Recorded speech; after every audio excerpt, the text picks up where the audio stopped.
dianugerahi rasa keinginan untuk berpetualang dalam muara pengetahuan sebagai wujud untuk memerdekakan diri dari ketidaktahuan. Sebagaimana yang telah teman-teman atau Sobat Palu Hukum Indonesia ketahui bahwa momentum yang hadir pada siang hari ini sebuah seminar akan suatu topik yang telah kami kemas, yaitu berbunyi KUHP baru, babak baru demi menyatukan visi penegakan hukum Indonesia. Yang mana makna terhadap topik tersebut bahwa adanya suatu kehendak yang ingin dicapai berupa keseragaman paradigma terhadap KUHP nasional sebagai objek dari paradigma dari setiap tatanan sebagai titik harapan dari keseragaman tersebut. Baik itu masyarakat sipil, mahasiswa hukum, akademisi hukum, dan praktisi hukum sekalipun.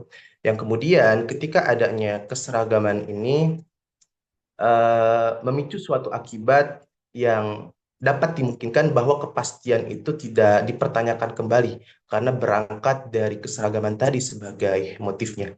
Saya di sini Ardan Rifai Hakim sebagai moderator yang hendak memandu perjalanan dialektika yang kita lakukan secara kolektif. Namun sebelum menyentuh proses tersebut, saya akan memberikan ruang terlebih dahulu kepada struktural dari Palu Hukum Indonesia untuk memberikan sambutan, yaitu Bapak Aditya Wiratama sebagai founder atau Ketua Umum Palu Hukum Indonesia. Untuk waktu dan tempat saya persilahkan. Oke, terima kasih banyak Mas Ardan. Eh, Assalamualaikum warahmatullahi wabarakatuh. Selamat siang semua. Oke, pertama-tama saya ucapkan banyak terima kasih kepada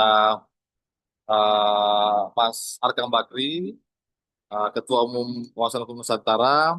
Eh, dan terima kasih banyak pula kepada narasumber kita, Mas Dr. Atur Kiandaya, SHMH, sudah bergabung di tengah-tengah peserta. Dan Mas Ardan, ya, terima kasih banyak. Begitu pula juga dengan teman-teman yang mengikuti kegiatan ini. Em, Pertama-tama memang saya ucapkan banyak sekali terima kasih kepada Mas Arkam yang telah membantu kami di Palu Hukum Indonesia untuk menyiapkan atau mungkin membantu kami memberikan apa namanya ya semacam inilah materi khususnya yang akan berlaku tahun depan itu adalah KUHP nasional yang akan berlaku di tanggal 2 Januari ya. Gitu. Nah, eh, untuk apa namanya? Untuk kejelasan terkait dengan masalah KUHP ini, bagaimana apa mungkin yang terjadi nanti akan dijelaskan lebih lanjut kepada Mas Dr. Turkian Laya.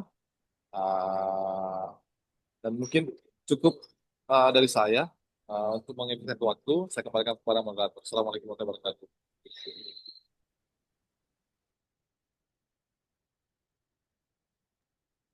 Oke, terima kasih kepada Bapak Aditya Wiratama sebagai founder Palu Hukum Indonesia yang telah memberikan sambutannya pada momentum kali ini. Untuk sambutan kedua, saya persilahkan kepada Ketua Umum Wawasan Hukum, yaitu Bapak Arkom Bakri. Dipersilahkan untuk ruang dan waktunya. Baik, terima kasih Mas Ardan Ripai Hakim. Assalamualaikum warahmatullahi wabarakatuh. Waalaikumsalam Selamat warahmatullahi siang, wabarakatuh. salam sejahtera untuk kita semua. Salam Om Swastiastu, Namo Buddhaya, salam kebajikan. Yang terhormat Bapak Muhammad Aditya Wiratama, Sarjana Hukum, Magister Hukum, selaku Ketua Umum Palu Hukum Indonesia. Yang saya hormati Bapak Dr. Atur Kian Laya, SHMH, yang juga merupakan Dewan Pembina Wawasan Hukum Nusantara yang pada hari ini bertindak sebagai narasumber untuk membahas KUHP baru. Saya berterima kasih kepada organisasi Palu Hukum Indonesia yang secara khusus mengundang kami untuk bersama-sama mengikuti webinar tentang KUHP baru. Harapannya adalah ke depan beberapa hari lagi KUHP baru 2026 akan segera berlaku.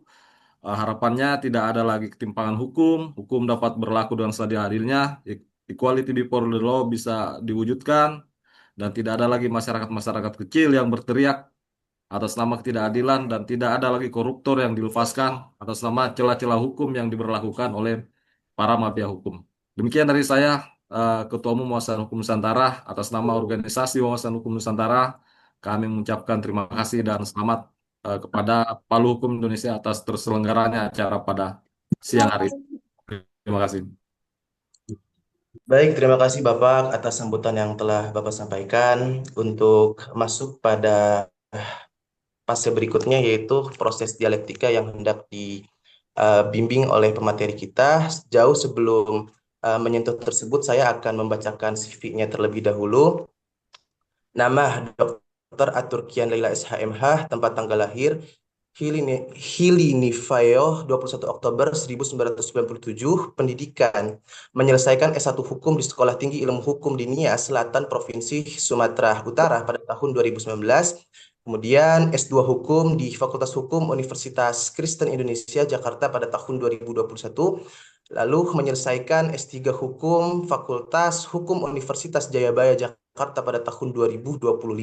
Pekerjaan dan pengalaman organisasi: pertama, dosen tetap di S1 Fakultas Hukum Universitas Dirgantara, Marsekal Surya Dharma Unsurya, dan dosen di Pasca Sarjana FH Unsurya. Dua, dosen S2 di Pasca Sarjana Jayabaya. Tiga, sebagai advokat. Empat, sebagai wakil ketua DPW OA Peradi Utama. Lima, pembina Wawasan Hukum Nusantara. Enam, Kepala Sekolah PAUD Melati Putih Borneo di Jakarta Pusat. 7, Ketua Kantor Hukum LBH FA 23 di Jakarta Pusat. 8, Pembina di Forum Pemuda Kalimantan Barat FPKB dan Perisai Kalimantan Bersatu. 9, Pengurus Pusat di Solidaritas Perkumpulan Advokat Seluruh Indonesia atau SPASI. Penelitian: menulis buku sebanyak 20 buku, diantaranya yaitu Pidana Militer, Malpraktek, Robohnya Penegakan Hukum, Politik Hukum, Rekonstruksi Perampasan Aset, Narkotika, Kepastian Hukum dalam Penjatuhan Hukum Pidana Mati, dan Teori Hak Asasi Manusia. Kemudian ada beberapa artikel yang telah beliau tulis di dalam jurnal nasional. Berikut CV dari materi. Untuk ruang dan waktunya saya persilahkan. Terima kasih. Ya, terima kasih waktu dan kesempatan yang diberikan oleh moderator. Sebelum saya mulai, selamat siang menjelang sore. Assalamualaikum warahmatullahi wabarakatuh. Salam sejahtera semua. Salam, Om Swastiwasti, Namo Buddhaya, Salam Kebajikan, Rahayu Rahayu. Yang saya hormatin Ketua Palu Hukum Indonesia beserta jajarannya. Yang saya hormatin di sini ada Ketua Wawasan Hukum Nusantara, Pak Arkam Bakri. Dan yang saya hormatin teman-teman semua, mungkin rekan-rekan sejawat yang ada di webinar hari ini, dan yang saya hormatin semua, ya baik itu dari yang jurusan hukum maupun yang bukan jurusan hukum. Ya, hari ini saya dibebankan dengan tema tentang KUHP baru yang akan kita gunakan pada tanggal 2 Januari 2026. Yang pertama sekali, saya ingin mau menjelaskan tentang kenapa sih harus ada KUHP ini. Ya, ada 3 dasar kenapa adanya suatu KUHP baru. Yang pertama, ya, kalau kita melihat KUHP yang sebelumnya sudah 1800 tahun yang lalu, di zaman dikumpulkan semua aturan itu di zaman Hammurabi. Ya, kalau kita hitung sampai sekarang, ya, sudah 222 tahun. Maka seharusnya itu sudah direvisi atau diubah ya untuk mengikuti karakter hukum dan penegakan hukum yang ada di negara kita Indonesia. Yang kedua, di sini kita sekarang sudah zamannya disrupsi 4.0. Ya, mungkin kita akan menuju 5.0. Ya, kita harus melakukan perubahan di dalam suatu aturan kita juga. Yang ketiga, tanpa teman-teman, Bapak Ibu semua tanpa sadarin bahwasanya ya ada beberapa KUHP yang masih berlaku sekarang ini yang sudah digunakan oleh jaksa, advokat, hakim, dan polisi. Itu ada beberapa terjemahan-terjemahan yang dimana terjemahan itu belum tentu kita sadarin apakah ada kekurangan dalam menerjemahkan atau tidak. Seperti terjemahan dari Mulyadi, Mulyatno, dan R. Susilo. Maka 3 dasar ini menurut saya KUHP sudah layak untuk direvisi dan kita sangat bangga dengan adanya KUHP baru di tanggal 2 Januari 2026 yang akan diberlakukan.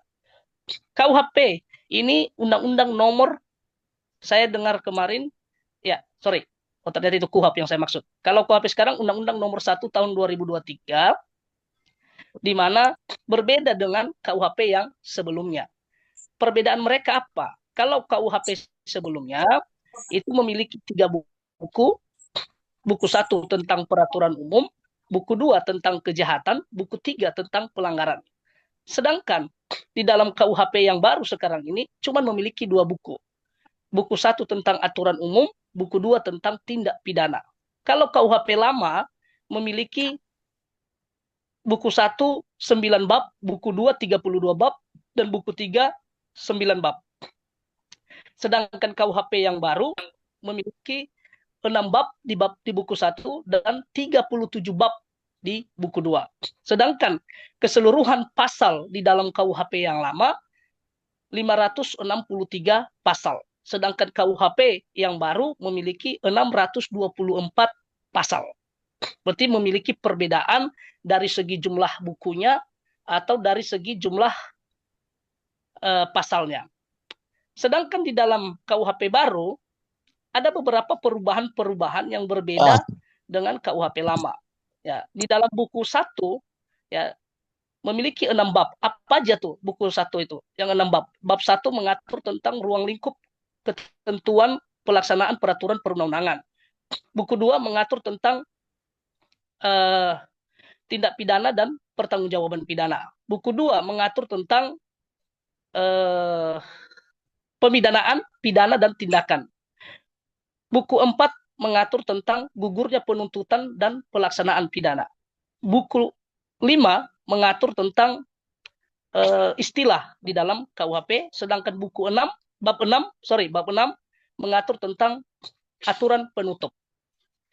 Di dalam buku 2 tentang tindak pidana ada 37 bab, mulai dari tindak pidana kejahatan pada suatu negara sampai pada ketentuan penutup di bab 37. Yang menarik di dalam KUHP yang baru yang akan berlaku di tahun 2026, di mana yang di pasal 1 sudah jelas diatur tentang asas legalitas, masih sama dengan KUHP yang lama, yang berbicara tentang nullum delictum nulla poena sine pravia liga punali. Ya, tidak boleh dihukum seseorang sebelum ada aturannya. Kurang lebih seperti begitu. Ya, di dalam pasal 2 KUHP yang baru itu diatur tentang living law. Ya. Living law ini merupakan sesuatu hal yang baru di dalam KUHP. Di KUHP yang lama tidak ada. Dasar berdirinya living law ini ya akan kita lihat di dalam pasal 18 huruf A Undang-Undang Dasar 1945 tentang menghargai suatu adat yang berlaku di setiap daerah. Junto di dalam peraturan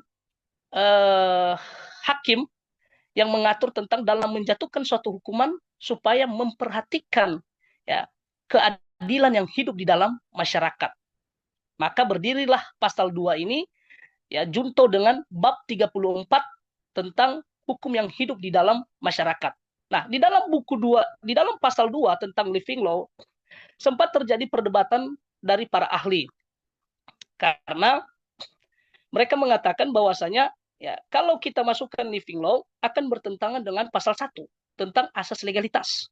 Tetapi namanya ahli pasti mereka akan mencarikan cara untuk ya mengusahakan supaya ya barang ini masuk ya supaya ada perbedaan dari KUHP peninggalan kolonial Belanda atau Undang-Undang nomor 1 tahun 1946 tentang Kitab Undang-Undang Hukum Pidana. Nah, di dalam pasal 2 tentang living law ya di mana ada asas yang berbunyi nulla puna sine iure. Ya, artinya tidak ada pidana tanpa hukum. Nah, dari asas tersebut sehingga ya menghasilkan yang namanya living law bisa dicantumkan di dalam KUHP baru. Kenapa? Arti daripada nulla puna sine iure ini Ya, di mana tidak ada pidana tanpa hukum, hukum itu universal. Ada hukum yang tertulis dan ada juga hukum yang tidak tertulis. Nah, hukum yang tidak tertulis itu masuk dalam kategori hukum adat. Kalau kita lihat dari sumber-sumber hukum, ya, mulai dari yang pertama, Undang-Undang Dasar, ya, atau undang-undang. Ya, lalu sumber hukum yang kedua itu hukum kebiasaan. Nah, semakin menguatkan living law ini, ya, bisa dimasukkan ke dalam KUHP. Yang ketiga, ya, pasal 3 tentang lex favoreo. Artinya, ketika ada suatu aturan yang baru, maka ya aturan yang baru itu ya yang digunakan untuk melakukan ya penuntutan atau penegakan hukum bagi yang sedang bermasalah atau sedang berproses hukum.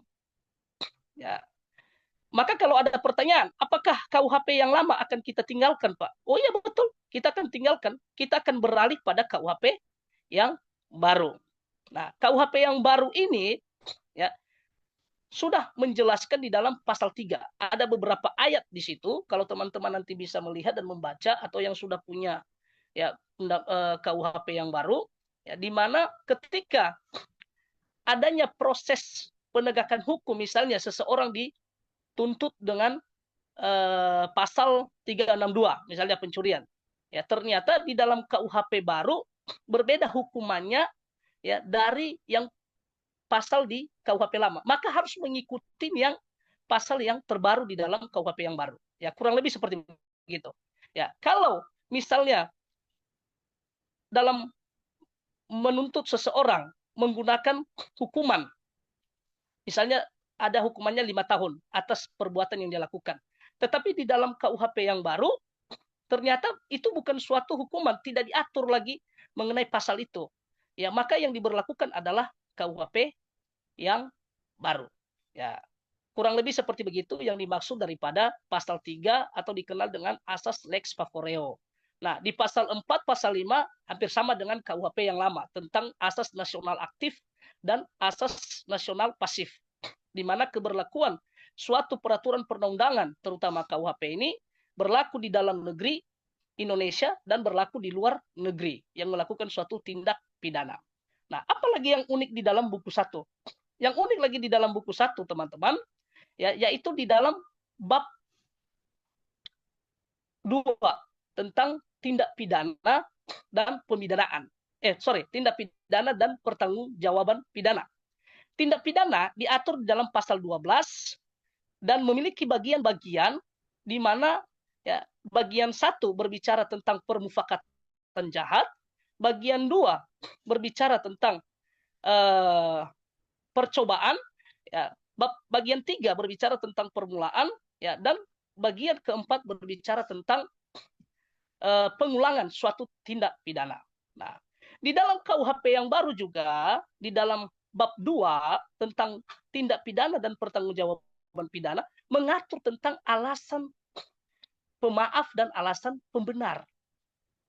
Ya, kalau teman-teman memperhatikan, ya di dalam KUHP yang baru ada pasal 36 berbicara tentang pertanggungjawaban pidana.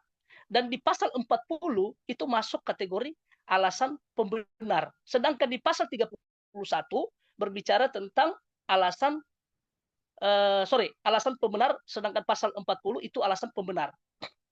Alasan pemaaf, 31 alasan pembenar, pasal 40. Nah, yang uniknya di dalam pasal 40 ini, ya, di mana dia mencantumkan anak yang berumur 12 tahun ya tidak bisa atau tidak dapat dipidana ketika melakukan suatu perbuatan pidana.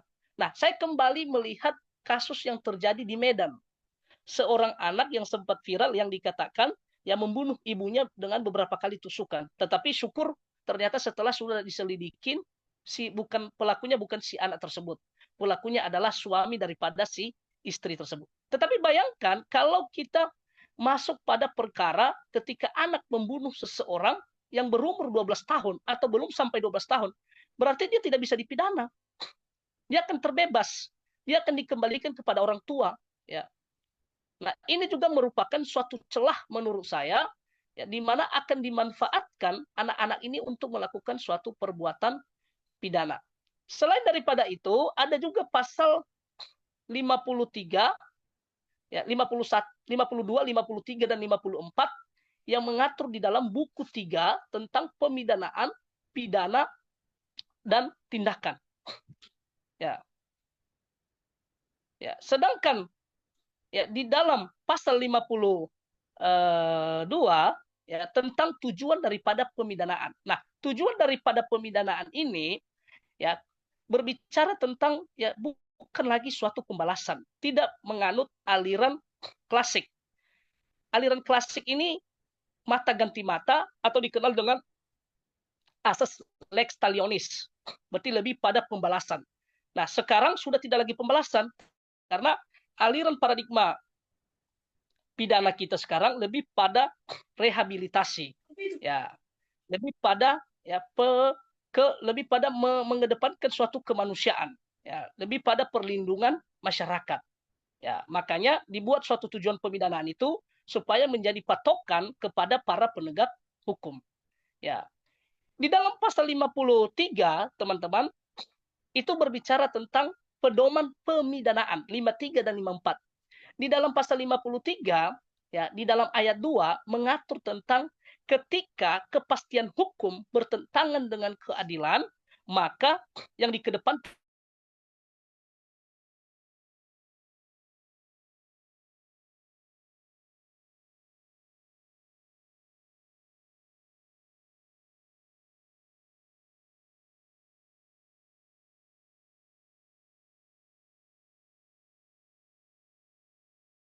adalah keadilan. Ini sesuatu hal yang lama tidak ada itu.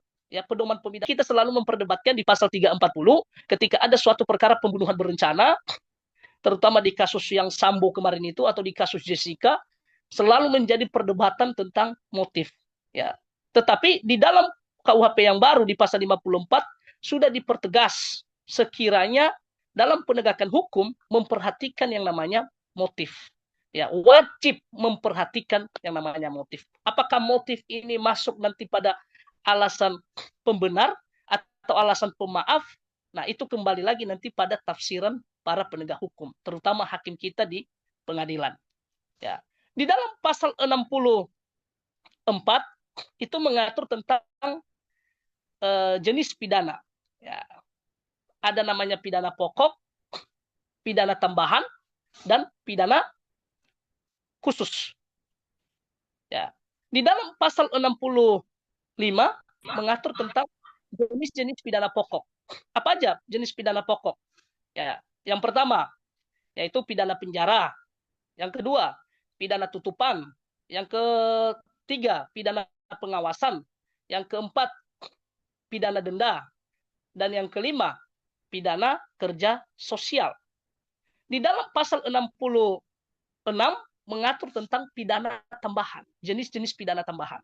Ya, apa saja pidana tambahannya? Hampir sama dengan pidana tambahan di dalam KUHP yang lama. Hanya saja ada tambahannya di situ mengenai ganti rugi, ya, dan mengenai rehabilitasi di dalamnya dicantumkan, ya, dan mengikuti ya, aturan adat yang berlaku di dalam suatu daerah. Ya. Adanya suatu bunyi mengikuti aturan adat ini dikarenakan di dalam KUHP yang baru ini mengatur tentang ya bab kekhususan tentang hukum yang hidup di masyarakat. Berarti satu sama lain ya adanya sinkronisasi antara buku 1 dengan buku 2. Nah, di dalam pasal 100 menjelaskan tentang pidana khusus. Ya.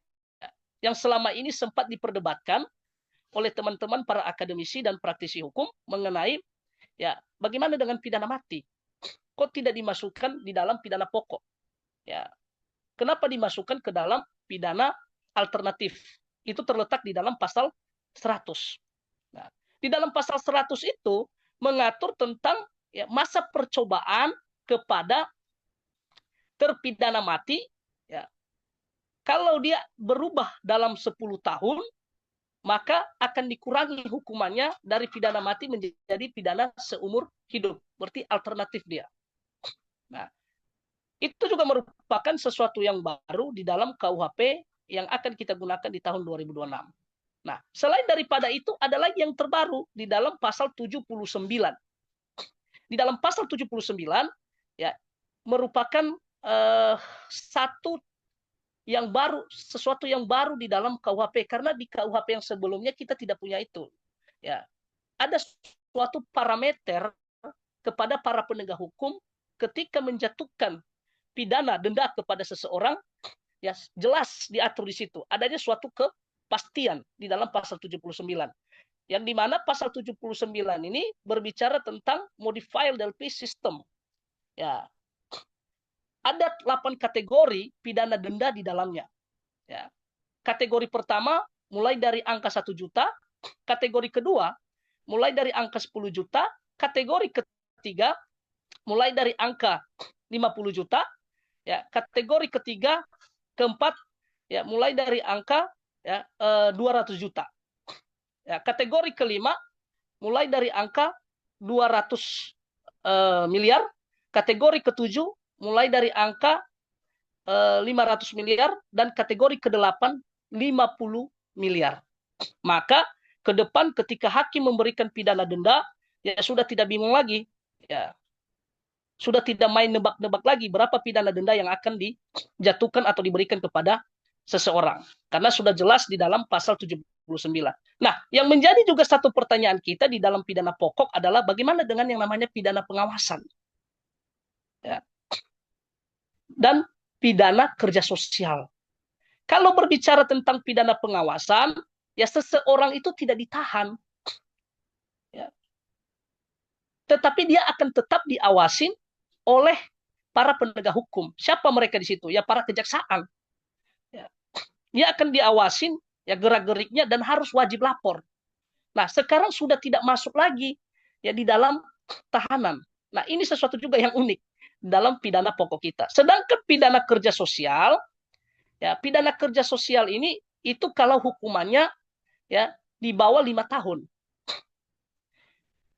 Bagaimana pelaksanaan pidana kerja sosial? Itu dilaksanakan pidana kerja sosial ini seperti misalnya seseorang dipidana, yaitu di bawah 5 tahun. Lalu dia diserahkan di salah satu rumah sakit ya atau di tempat-tempat yang dimana dia bisa dipekerjakan di situ ya sebagai pengganti pidana penjara. Dia tidak dimasukkan ke dalam penjara. Ya, misalnya dia dipekerjakan di rumah sakit. Nah, tetapi itu tetap diawasin. Ya, masa pekerjaannya itu selama 8 jam. Ya, 8 jam dalam sehari. Berarti selesai dari 8 jam dia bebas. Ya, dia kemana-mana bebas. Ini sudah mengikuti penghukuman seperti di Eropa. Ya, kalau sebelumnya kita tidak mengenal yang namanya pidana kerja sosial. Ya, yang kita kenal ya pidana penjara. Kalau bukan pidana penjara, pidana kurungan. Nah, ini sesuatu hal yang baru di dalam ya pasal 64 tentang pidana pokok. Apalagi yang terbaru di dalam KUHP. Ya.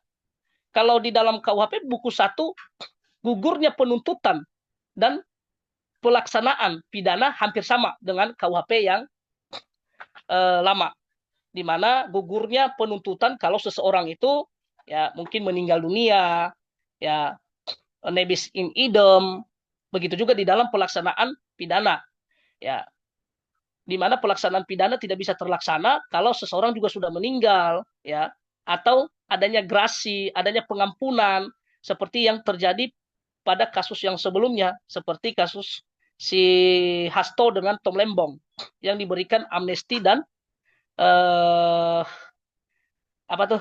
abolisi. Nah, hampir sama ya di dalam KUHP yang lama dengan KUHP yang sekarang hampir sama dengan gugurnya penuntutan dan pelaksanaan pidana. Nah, buku 1 ini teman-teman ya memiliki jumlah pasal dari pasal 1 sampai pasal 187. Ya. Dari pasal 188 sampai ke pasal 624 itu buku 2. Maka ada juga yang menjadi satu pertanyaan kita.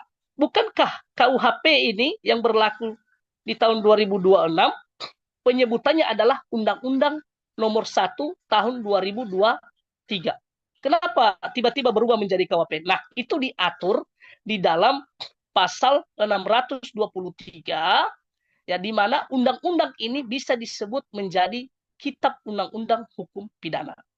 Ini terkadang banyak kesalahan kepada anak-anak S1 menganggap KUHP itu, ya, Undang-Undang Nomor 1 tahun 2023 itu adalah KUHP. Ya, ya bisa kita menyebutkan KUHP, tapi kita harus tahu dasar hukumnya. Kenapa dari undang-undang berubah menjadi KUHP?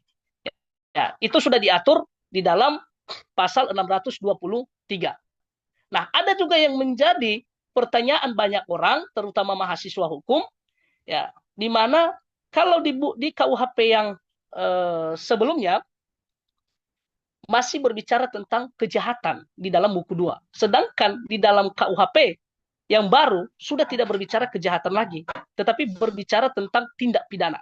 Ya, secara yuridis, teman-teman, ya, kita sudah tidak mengenal lagi yang namanya pelanggaran atau kejahatan, karena sudah disatukan ke dalam tindak pidana. Ya, itu secara yuridis. Tetapi kalau berbicara tentang suatu kejahatan secara ilmu kriminologi, ya itu masih dikenal yang namanya kejahatan. Tetapi secara hukum pidana, secara yuridis, ya sudah tidak dikenal lagi yang namanya kejahatan, tetapi lebih pada tindak pidana. Nah, di dalam tindak pidana ini juga, ya, sering ada dua arti di dalamnya, yaitu mens rea dan actus reus. Berarti ada niat dan ada suatu perbuatan pidana. Nah, apa yang menguatkan bahwasanya istilah kejahatan dan pelanggaran yang digunakan di dalam undang-undang, ya, di luar daripada undang-undang ini atau di dalam KUHP, ya, sekarang diganti menjadi tindak pidana. Sudah diatur di dalam KUHP yang baru. Di pasal berapa? Di dalam pasal 614. Ya, di situ sudah diatur tentang, ya, disatukan antara kejahatan dan pelanggaran. Maka kita tidak mengenal lagi yang namanya kejahatan dan pelanggaran, lebih pada suatu tindak pidana. Di dalam KUHP yang baru juga, ya, ada suatu pasal yang mengatur tentang tindak pidana pada korporasi. Nah, kalau di KUHP yang sebelumnya tidak ada aturan tentang itu. Ya, tidak ada aturan yang mengatur tentang korporasi. Tetapi di dalam KUHP yang baru sudah diatur tentang korporasi. Yang terbaru lagi di dalam KUHP sekarang ini, teman-teman, di dalam bab 35 tentang tindak pidana khusus. Di dalam tindak pidana khusus, ya, itu mengatur tentang pelanggaran HAM berat, mengatur tentang terorisme, mengatur tentang perdagangan orang, dan mengatur tentang narkotika. Ada 4 kejahatan yang diatur secara spesifik. Ya. Tetapi kalau ditanyakan, apakah undang-undang yang di luar dari KUHP masih berlaku? Ya, masih berlaku. Tetapi harus berpatokan pada induknya. Induknya itu adalah Kitab Undang-Undang Hukum Pidana. Karena berlaku tadi di dalam pasal 3 tentang asas lex favoreo, mengikuti suatu aturan yang terbaru. Ya. Selain daripada itu, ya, di dalam KUHP yang baru sekarang mengatur tentang perdukunan. Nah, banyak yang beranggapan, yang berpendapat, bukankah tentang perdukunan itu yang diatur dalam KUHP baru itu sama saja penipuan? Tetapi dasarnya, dasarnya di mana itu untuk menghindari, ya, supaya main hakim sendiri, ya, terutama di masyarakat yang ada di desa. Ya, main hakim sendiri kalau tidak terwujud apa yang dijanjikan, ya, yang diinginkan, ya, oleh, ya, pengguna jasa daripada dukun tersebut. Bukan pasal untuk santetnya, ya, karena kalau untuk membuktikan santet itu susah. Ya, di dalam alat bukti kita susah itu. Tetapi dia lebih mengantisipasi supaya masyarakat tidak main hakim sendiri. Ya, memang agak mirip dengan pasal-pasal di dalam penipuan. Tetapi dia dikhususkan. Hampir sama kalau teman-teman memperhatikan di dalam kasusnya Sumanto. Sumanto, dia dituntut dengan pasal 363, pencurian di malam hari.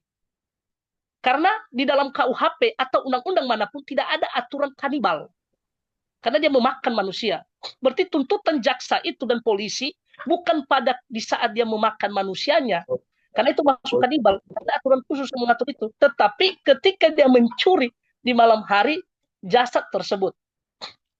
Ya, berarti di dalam KUHP yang baru ada sesuatu hal yang terbaru ya untuk menghindari ya adanya suatu kekosongan hukum. Selain daripada itu, di dalam di dalam bab 34 mengatur tentang tindak pidana hukum yang hidup di masyarakat itu cuma satu pasal. Itu cuma satu pasal ya di mana pasal tersebut ya ada beberapa penjelasan-penjelasan yang sudah dibuat oleh para ahli. Yang pertama, ya, akan ada aturan turunan yang akan dibuat oleh pemerintah untuk mengatur tentang hukum yang hidup di masyarakat. Yang kedua, ya, itu hukum yang hidup di masyarakat, bukan hukum yang mati dihidupkan kembali. Ya. Yang ketiga, ya, pasal tersebut hanya melengkapi ya, dan mengikuti ya, sesuai dengan yang ada di dalam pasal 18A Undang-Undang Dasar 1945. Yang keempat, hukumannya tidak boleh melebihi pidana yang ada di dalam KUHP. Tidak boleh melanggar hak asasi manusia. Ya. Tidak boleh melebihi Pancasila atau Undang-Undang Dasar 1945. Ya. Ada parameter dalam penggunaan nanti hukum adat. Ya. Tidak serta-merta ketika di suatu daerah ada hukum adat yang sudah mati, dihidupkan kembali, itu tidak boleh. Ya, dan akan ada tim penyeleksi nantinya. Ya. Apakah ini layak untuk digunakan atau tidak? Ya, maka itu akan disaring hukum adat yang mana saja yang bisa digunakan. Ya, kalau misalnya di dalam suatu daerah ada hukum pidana, ada hukum adat untuk menghilangkan nyawa seseorang, itu tidak bisa karena itu melanggar hak asasi manusia. Nah, itulah perubahan-perubahan di dalam KUHP kita yang akan berlaku di tanggal 2 Januari bersama dengan KUHAP. Ya, KUHAP kita kan sudah ada tuh di dalam seminar kemarin sudah dibocorkan undang-undang nomor itu kan kosong. Kalau teman-teman download itu nggak ada nomornya itu. Tapi di acara seminar ada salah satu tim ahli perwakilan dari Hakim Mahkamah Agung. Ya, dia juga termasuk tim perancang dan pembuat undang-undang. Dia membocorkan bahwasanya itu nanti akan dicantumkan Undang-Undang Nomor 20 tahun 2025. Ya, supaya gampang dan mudah untuk diingat. KUHP yang terbaru kita. Nah, di dalam KUHP terbaru kita juga menyesuaikan dengan hukum material yang ada di dalam KUHP kita yang akan berlaku di tahun 2026. Mungkin itu materi yang saya berikan tentang KUHP yang akan berlaku, dan jika ada nanti yang hendak mau didiskusikan, ya saya persilakan, dan sebelumnya saya serahkan kepada moderator. Demikian. Oke, Bapak, terima kasih banyak atas sampaian terkait topik yang kami mintakan atau kami bebankan kepada Bapak, baik berdasarkan kacamata teori ataupun kacamata yang bersifat lapangan. Adapun kami memberikan ruang kepada teman-teman atau Sobat Palu Hukum Indonesia untuk membubuhi pertanyaan dalam proses dialektika ini agar bersifat aktif. Dipersilakan, baik melalui lisan ataupun melalui tulisan yang berada di bawah kolom chat.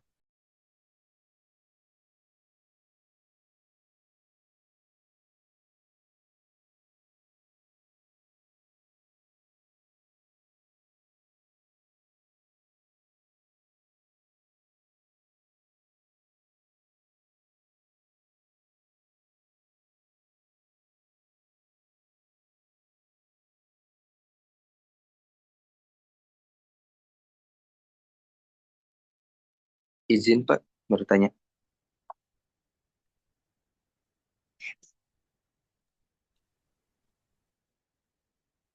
Kok ngelag sih? Baik, dipersilakan untuk saudara menyampaikan materi yang tadi dipertanyakan.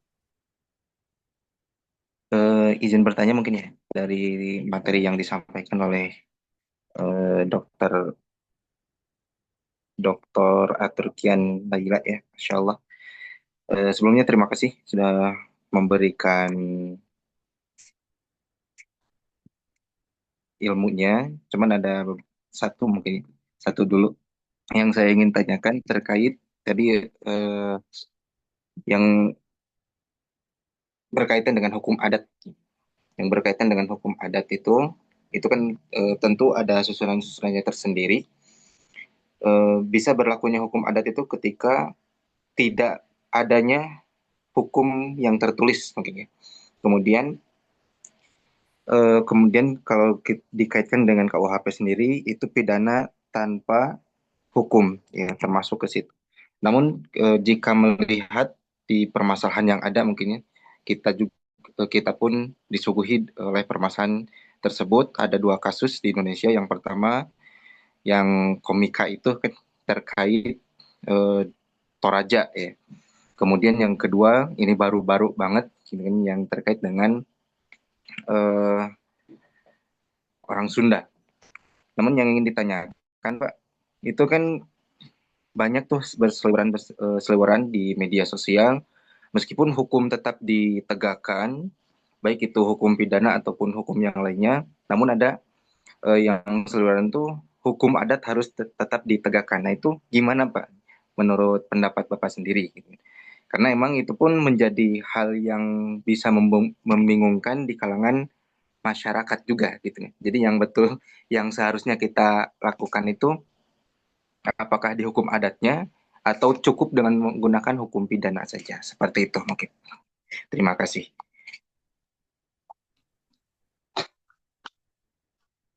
Bagaimana Pak Moderator? Langsung saya tanggapin atau bagaimana? Boleh dipersilakan Bapak untuk menanggapinya. Baik, terima kasih Pak Irfan atas pertanyaannya. Yang pertama, ya mengenai hukum yang hidup di dalam masyarakat itu diatur di dalam bab 34 di dalam pasal 597. Ada 2 ayat di situ. Hanya satu pasal, nggak ada pasal yang lain. Yang kedua, kalau tadi pertanyaannya memberikan contoh tentang yang Sunda dengan yang Toraja, saya mulai satu-satu dulu.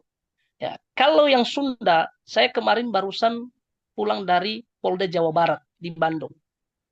Ya, dia sudah ditahan di cyber. Ya, dan itu saya udah langsung lihat orangnya. Ya. Dan itu kita bersyukur dari penegak hukum sudah langsung gerak cepat.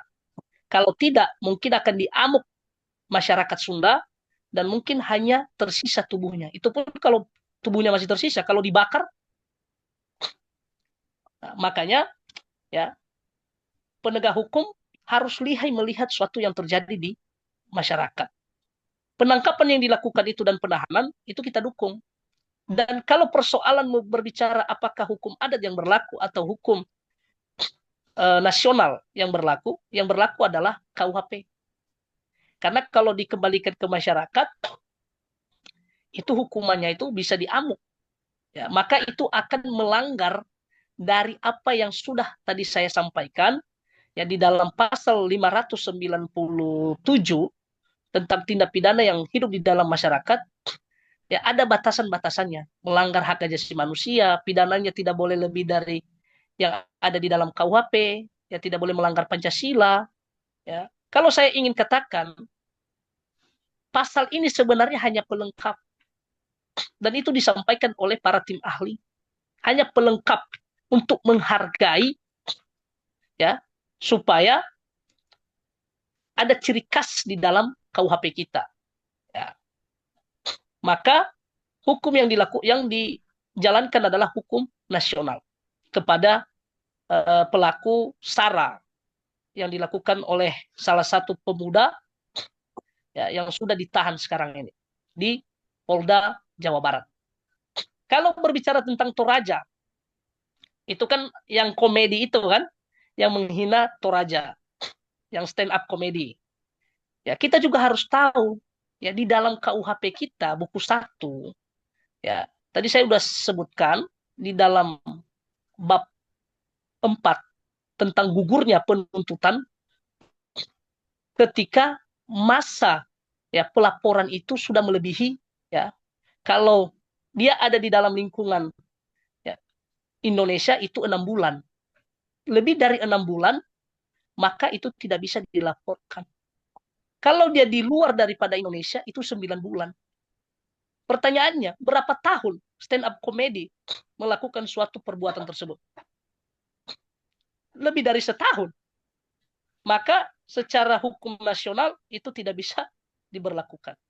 Ya, demikian untuk menanggapi dari pertanyaan dari Pak Irfan. Baik Pak Irfan, bagaimana untuk tanggapan terkait respon yang pemateri berikan atas persoalan yang Bapak bubuhi atau sampaikan? Apakah dicukupkan atau justru ada tanggapan yang lebih lanjut? Saya persilahkan bila mana ada.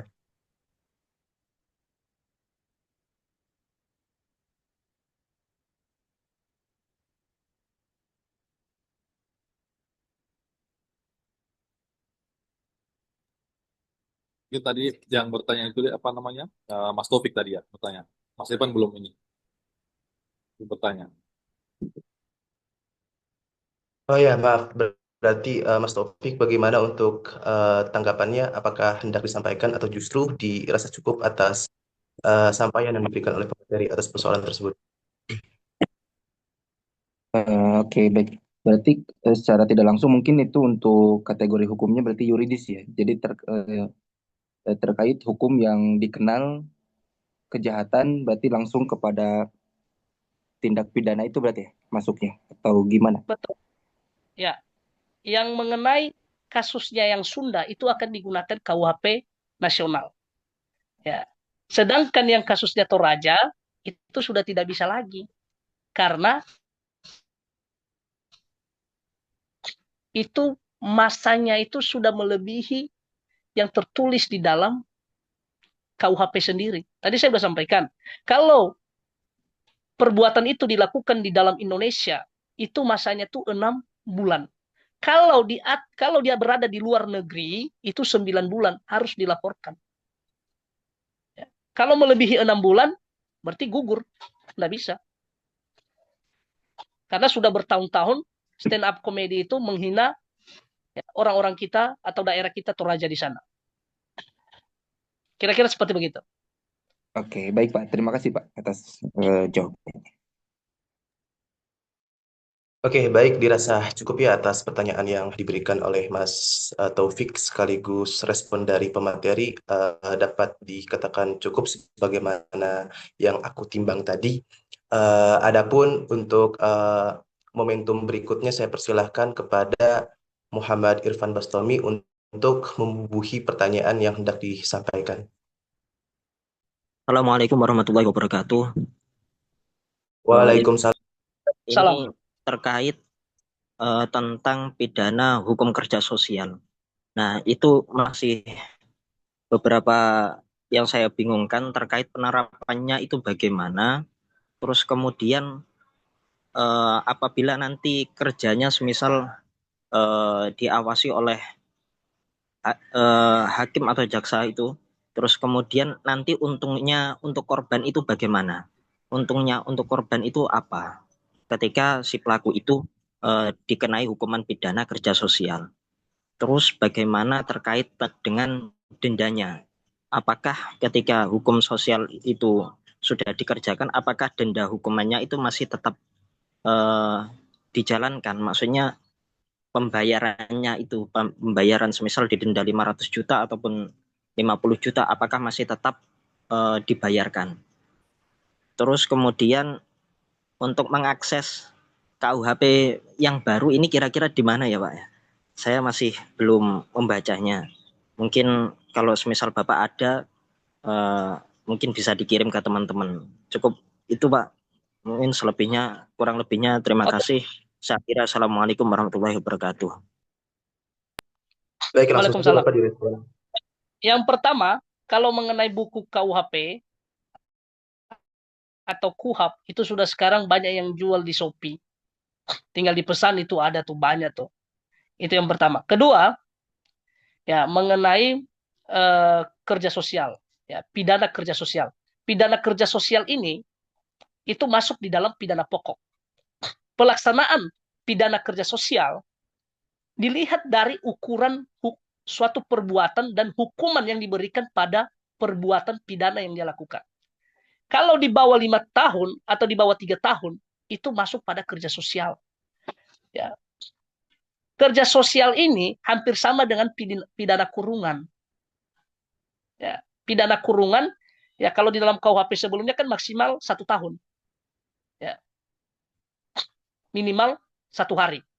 Nah, pidana kerja sosial ini dipekerjakan di suatu tempat, apakah itu milik negara atau swasta, itu masih belum diatur.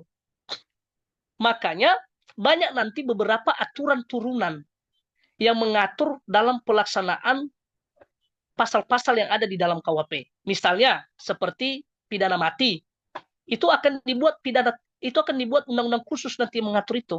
Seperti hukum yang hidup di masyarakat akan dibuat turunan aturan nanti. Ya, dan beberapa pasal-pasal yang lain. Ya. Pelaksanaan pidana kerja sosial ini tidak boleh dikomersialkan. Misalnya, si A dipidana kerja sosial, dia ditaruh di rumah sakit, salah satu rumah sakit di daerah tersebut. Maka ya, dia tidak boleh dikomersialkan, tidak boleh dibayar, karena memang itu pidana kepada dia. Dan itu waktunya 8 jam dalam sehari. Ya, lewat 8 jam, maka dia bebas kemana. Tetapi tetap diawasin. Nah, yang menjadi praduga kita, apakah budaya hukum masyarakat Indonesia bisa mengikuti pidana kerja sosial itu atau tidak? Takutnya nanti diberikan pidana sosial malah lari. Nah, itu yang akan diatur nanti di aturan-aturan berikutnya, Pak Irfan. Karena di dalam KUHP tidak lengkap seutuhnya itu diatur. Ya. Dan itu juga disampaikan oleh beberapa tim ahli, terutama di 1 minggu yang lalu, saya bercakap-cakap dengan salah satu tim ahli perwakilan dari Mahkamah Agung, dia menyampaikan hal semacam itu. Akan ada beberapa aturan atau undang-undang khusus nanti yang mengatur beberapa pasal dalam pelaksanaan. Kira-kira seperti begitu, Pak Irfan Bastome. Baik, bagaimana Saudara Irfan Bastami untuk tanggapannya? Ya, saya rasa cukup Pak. Terima kasih atas penjelasannya. Oke, terima kasih juga sudah mengaktifkan atau menghangatkan dialektika kali ini. Berikut dengan pertanyaan selanjutnya yang hendak disampaikan oleh teman-teman atau Sobat Palu Hukum Indonesia, mulai dari bentar ya Pak ya. Ya, Saudara Ferdi dalam kolom chat ia membunyikan pertanyaan bahwa izin bertanya Pak, mohon penjelasan di KUHP lama pada pasal 49 tentang nudwir, bagaimana dengan banyaknya kasus dalam rangka membela diri tapi malah dipidana? Seperti itu Pak bunyi diksinya. Dari Saudara Oke, baik. Ferdi.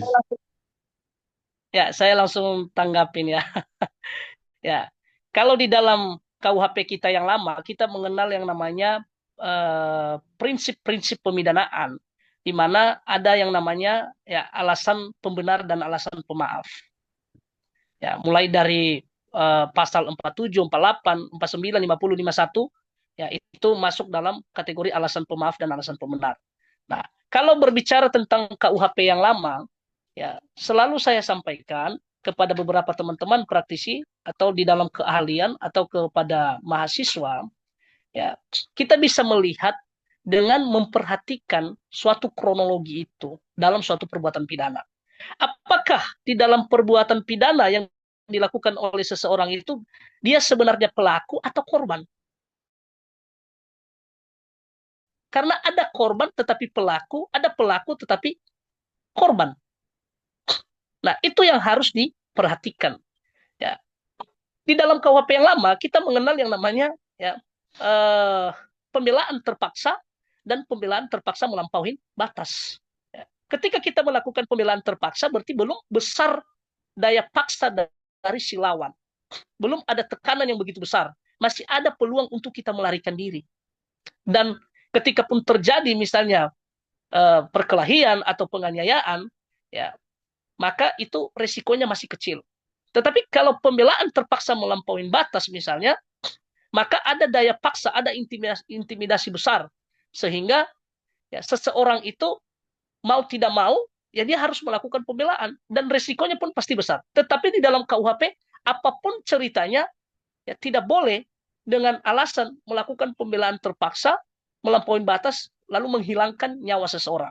Pasti akan tetap dipidana. Saya kasih salah satu contoh. Seperti kasusnya Nenek Minah. Ya, kalau kita lihat kerugian dari si PT yang melaporkan Nenek Minah dengan pencurian 3 kakao, itu berapa sih? Paling-paling 200.000. Ya. Tetapi Nenek Minah diadilin oleh hakim di pengadilan bahwasanya perbuatan yang dilakukan oleh Nenek Minah tetap salah. Maka tetap dikenakan pasal tersebut. Karena kita berdasarkan pada hukum positivisme, kepastian hukum. Tetapi secara nilai-nilai keadilan, Nenek Minah tidak seutuhnya dia salah. Karena motivasi dia melakukan itu adalah untuk menghidupkan dirinya. Kalau dia tidak mengambil itu, dia tidak bisa makan. Kalau tidak bisa makan, bisa mati. Padahal secara konstitusi sudah membunyikan 2 tujuan daripada konstitusi. Merawat fakir miskin dan mencerdaskan kehidupan bangsa. Nenek Minah orang miskin. Di mana negara? Kenapa tidak membantu fakir miskin?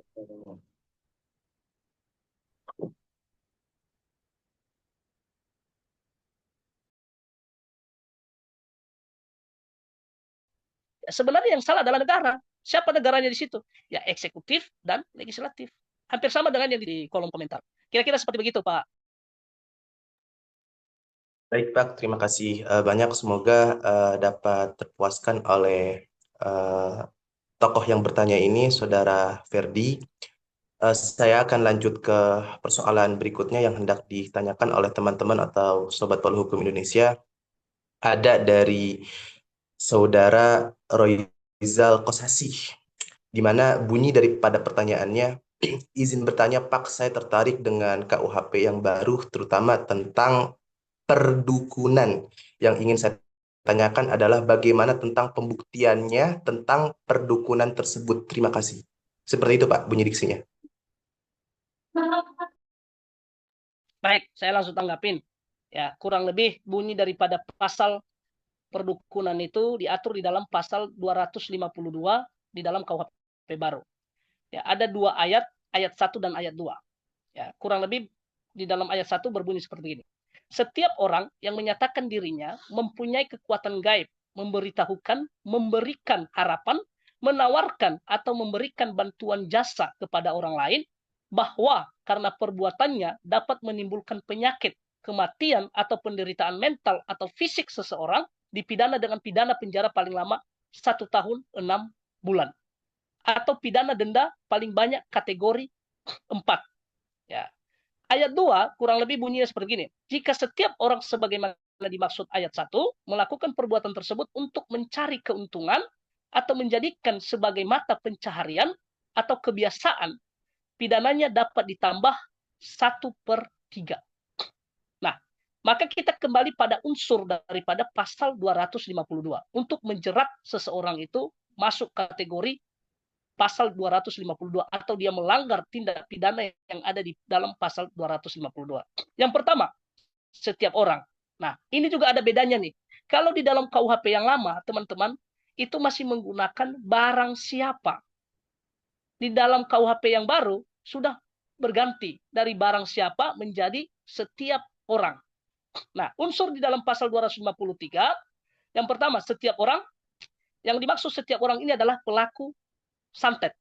Yang kedua, yang menyatakan dirinya mempunyai kekuatan gaib, memberitahukan, memberikan harapan, menawarkan, dan memberikan bantuan jasa.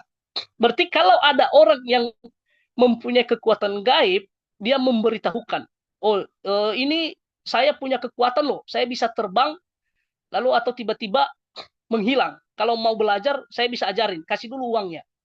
Ya. Atau memberikan harapan. Kalau kamu menggunakan ilmu ini, sekali kamu pukul orang, langsung tumbang. Tanpa belajar bela diri. Ya. Lalu orang ini tertarik. Nah, itu udah masuk. Ya, memberikan harapan. Menawarkan. Oh, kalau kamu mau ilmu gaib, saya punya nih, ada jimat di cincin saya. ya cuman gosok-gosok kepala batu yang ada di cincin langsung berubah uang dari 100 menjadi 1 M. Nah, itu masuk. Ya, apalagi kalau menimbulkan penyakit atau kematian. Misalnya kalau dulu itu sering saya dengar kalau mau memiliki ilmu kebal harus makan tumbuh-tumbuhan atau bertapa, tiba-tiba dia dipatok ular, mati, keluarganya tahu bahwasanya dia bertapa karena disaranin oleh dukun tersebut. Itu masuk. Bukan membuktikan ilmu gaibnya, nggak bisa. Kalau membuktikan ilmu gaib nggak bisa. Kita sulit membuktikan itu. Ya, ya hanya sekedar ya memenuhi unsur pasal yang saya sampaikan tadi. Dia memberitahukan, memberikan harapan. Nah, kalau masuk di poin-poin itu, maka dia bisa dijerat dengan pasal 253 di dalam KUHP yang baru. Kira-kira seperti begitu, Pak Rival. Baik, terima kasih Bapak atas respon jawabannya terkait pertanyaan tadi.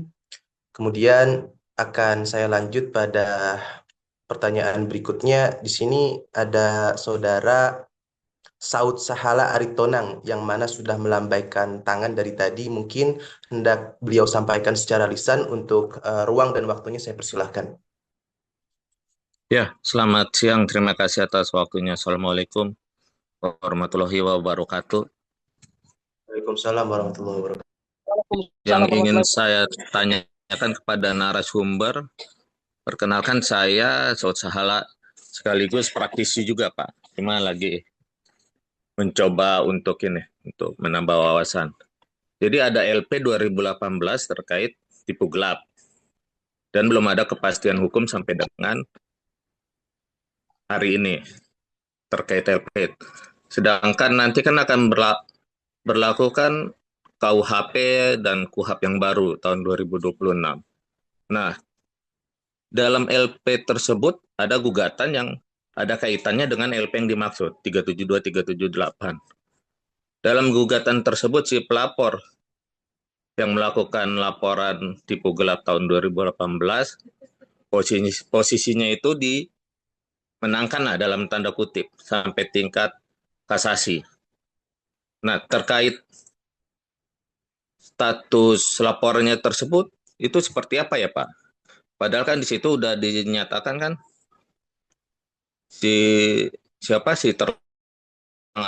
dilaporkan tahun 2018 dan ada di dalam gugatan juga selaku tergugat telah melakukan PMH.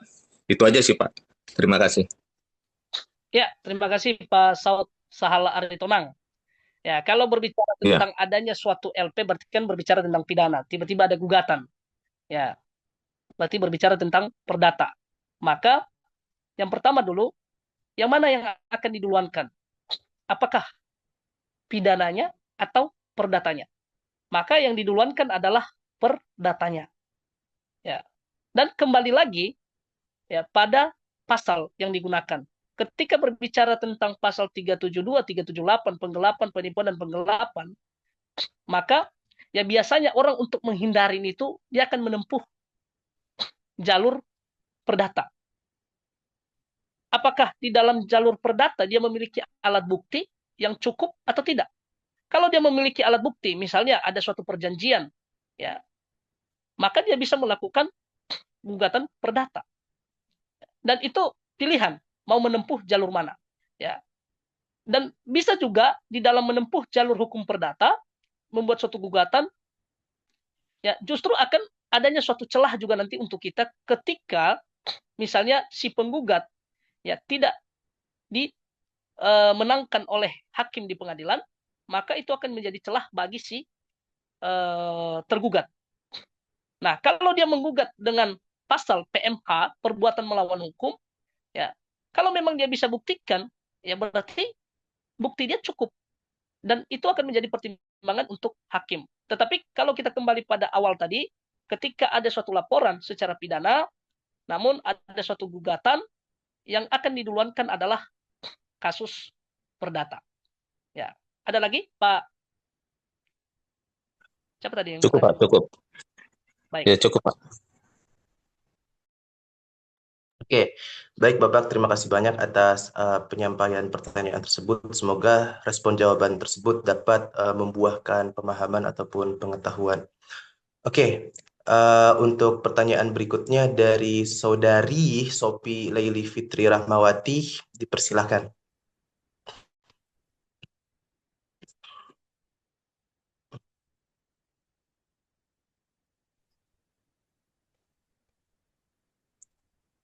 Cek apakah suara saya terdengar dengan jelas, Kak?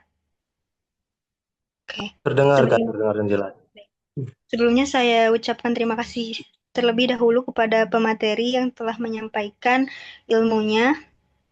Sebelumnya perkenalkan juga nama saya Sopi Leli Fitri Rahmawati. Izin bertanya, tadi saya tertarik terkait hukum yang living law. Nah, saya menjadi bingung gitu ya, mungkin karena ketidaktahuan saya terkait hukum living law ini, saya menjadi bingung gitu ya terkait implementasi dari hukum living law tersebut karena tentunya hukum adat berbeda dengan hukum tertulis di KUHP tersebut itu. Takutnya dengan adanya hukum living law ini malah menimbulkan multitafsir dan apa ya terjadi hal-hal yang tidak diinginkan sesuai batasan di KUHP tersebut. Mungkin saya ingin tahu dari tanggapan dari Bapak yang materi. Sekian pertanyaan saya. Baik, terima kasih Ibu Sopi. Ya, living law ini dasar hukumnya adalah di dalam pasal 2.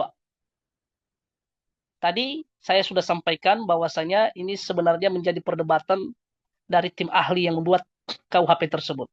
Tetapi mereka, para tim ahli, mencoba untuk membuat sesuatu hal yang baru dan didasari dengan pasal 18A dalam Undang-Undang Dasar 194-nya suatu KUHP kita.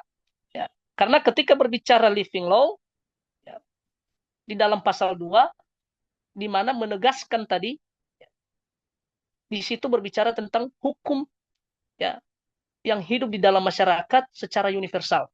Berarti hukum diartikan oleh para tim ahli, hukum yang tertulis dan hukum yang tidak tertulis. Dilanjutkan di dalam buku 2, di dalam bab 34 tentang tindak pidana hukum yang hidup di masyarakat. Pelaksanaan daripada hukum yang hidup di masyarakat tersebut ada parameter yang akan digunakan. Satu, itu hukum yang masih hidup, bukan hukum yang sudah mati lalu dihidupkan kembali. Itu tidak boleh. Dua, hukuman pidananya tidak boleh melebihi KUHP nasional yang akan berlaku. Tiga, tidak boleh melanggar hak asasi manusia. Keempat, tidak boleh lebih tinggi daripada Undang-Undang Dasar dan Pancasila. Dan dalam pelaksanaan hukum adat ini akan ada aturan khusus yang akan dibuat nanti. Makanya tim ahli sering menyampaikan akan ada aturan turunan. Bisa menjadi undang-undang atau bisa menjadi peraturan pemerintah sampai nanti pada peraturan desa. Untuk menyeleksi hukum adat yang hidup di masyarakat, pasti nanti dari perwakilan pemerintah atau penegak hukum bersama dengan para tokoh-tokoh adat. Yang mana saja nih yang bisa dikukuhkan supaya cuman ini yang diberlakukan. Karena di dalam hukum adat tidak hanya menghukum seseorang, tetapi hukum adat juga kadang-kadang membebaskan seseorang.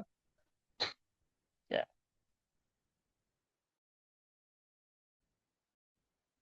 Kalau kita kritis, sebenarnya dia hanya pelengkap. Pelengkap suatu KUHP kita. Ya. Tetapi ya, KUHP yang baru ini menunjukkan ciri khas bangsa Indonesia. Ya. Saya kembali dari pandangan Yonkers, seorang hakim di Maros, di Sulawesi. Ya, dia menjadi hakim selama 10 tahun.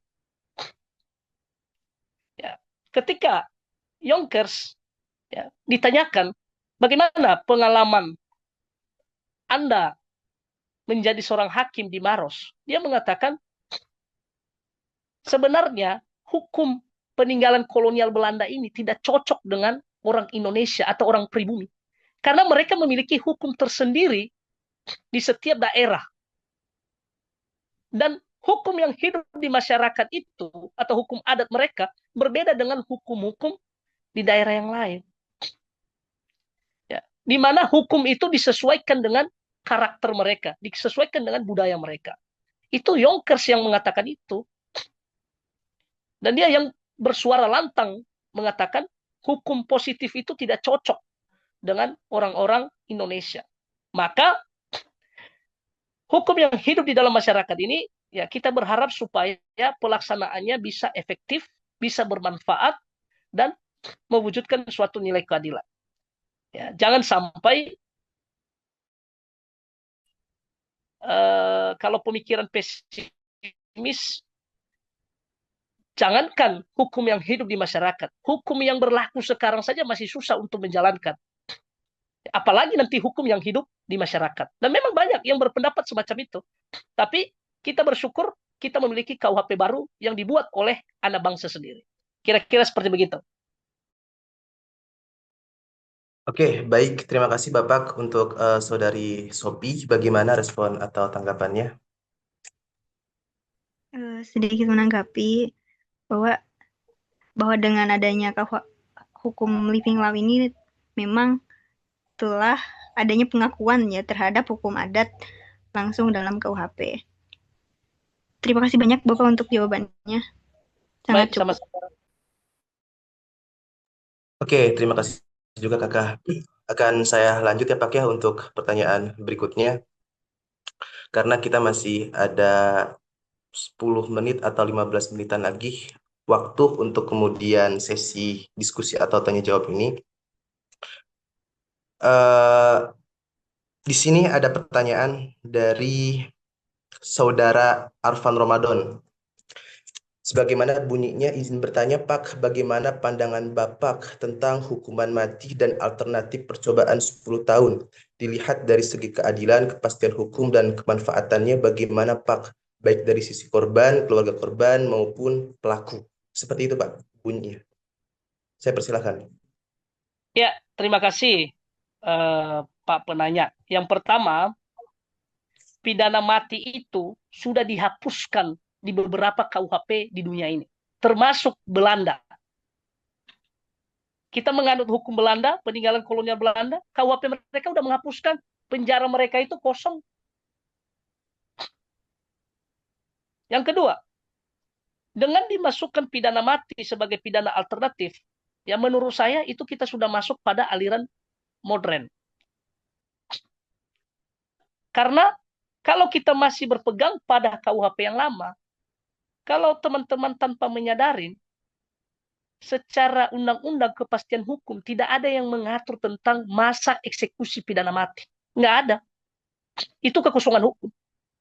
Ketika terdakwa diketok palu oleh hakim menjatuhkan pidana mati, eksekusi matinya itu tidak jelas. Ada yang menunggu 10 tahun, ada yang menunggu 15 tahun, ada yang menunggu 20 tahun. Padahal di dalam hukum pidana kita tidak boleh seseorang itu dihukum 2 kali. Kalau terpidana mati tidak dieksekusi secepatnya, maka dia sudah dihukum 2 kali. Yang pertama, dia mengalami pidana penjara beberapa tahun. Yang kedua, dieksekusi pidana mati. Bagaimana perasaan keluarganya yang tersiksa melihat keluarga mereka yang menanti-nanti eksekusi pidana mati atau tidak dieksekusi pidana mati? Yang ketiga, di dalam pasal 100 yang menjelaskan tentang pidana alternatif, pidana mati, ya, itu menjadi suatu perdebatan. Ya, sempat didebatkan bahwasanya ini akan menjadi lahan cuan bagi para kepala lapas. Karena mereka akan menilai nanti. Ya, tetapi tidak hanya kepala lapas yang menilai, akan diawasin oleh jaksa agung, akan diawasin oleh hakim, ya, dan beberapa pengawas yang lain. Makanya tadi saya katakan akan ada aturan khusus yang mengatur itu nanti. Tetapi kalau kita berpikir pesimis, ya sah-sah saja. Siapa yang bilang tidak akan terjadi yang namanya suatu perbuatan yang dimanfaatkan oleh mereka-mereka itu? Bisa jadi, tetapi paling tidak secara kepastian hukumnya itu atau secara teoritis dalam tujuan pidana kita sudah mengikuti suatu perkembangan dan itu harus kita hargai. Ya, tadi saya sudah mulai di awal ya, sejak terbentuknya suatu aturan di zaman Hammurabi ya 1800 tahun, kalau dihitung sampai sekarang 222 tahun, apakah masih relevan dengan kemajuan budaya hukum orang Indonesia? Apakah masih relevan dalam sistem penegakan hukum di Indonesia?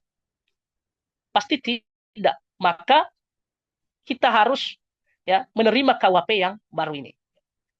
Kalau kita masih pesimis, ya wajar. Ya, itu hal biasa karena tidak ada suatu aturan yang sempurna. Kalau teman-teman membaca bukunya daripada Paul Sultan, ahli hukum pidana raksasa Belanda, dia mengatakan sesuatu hal yang mengkhayal kalau aturan itu dikatakan sempurna.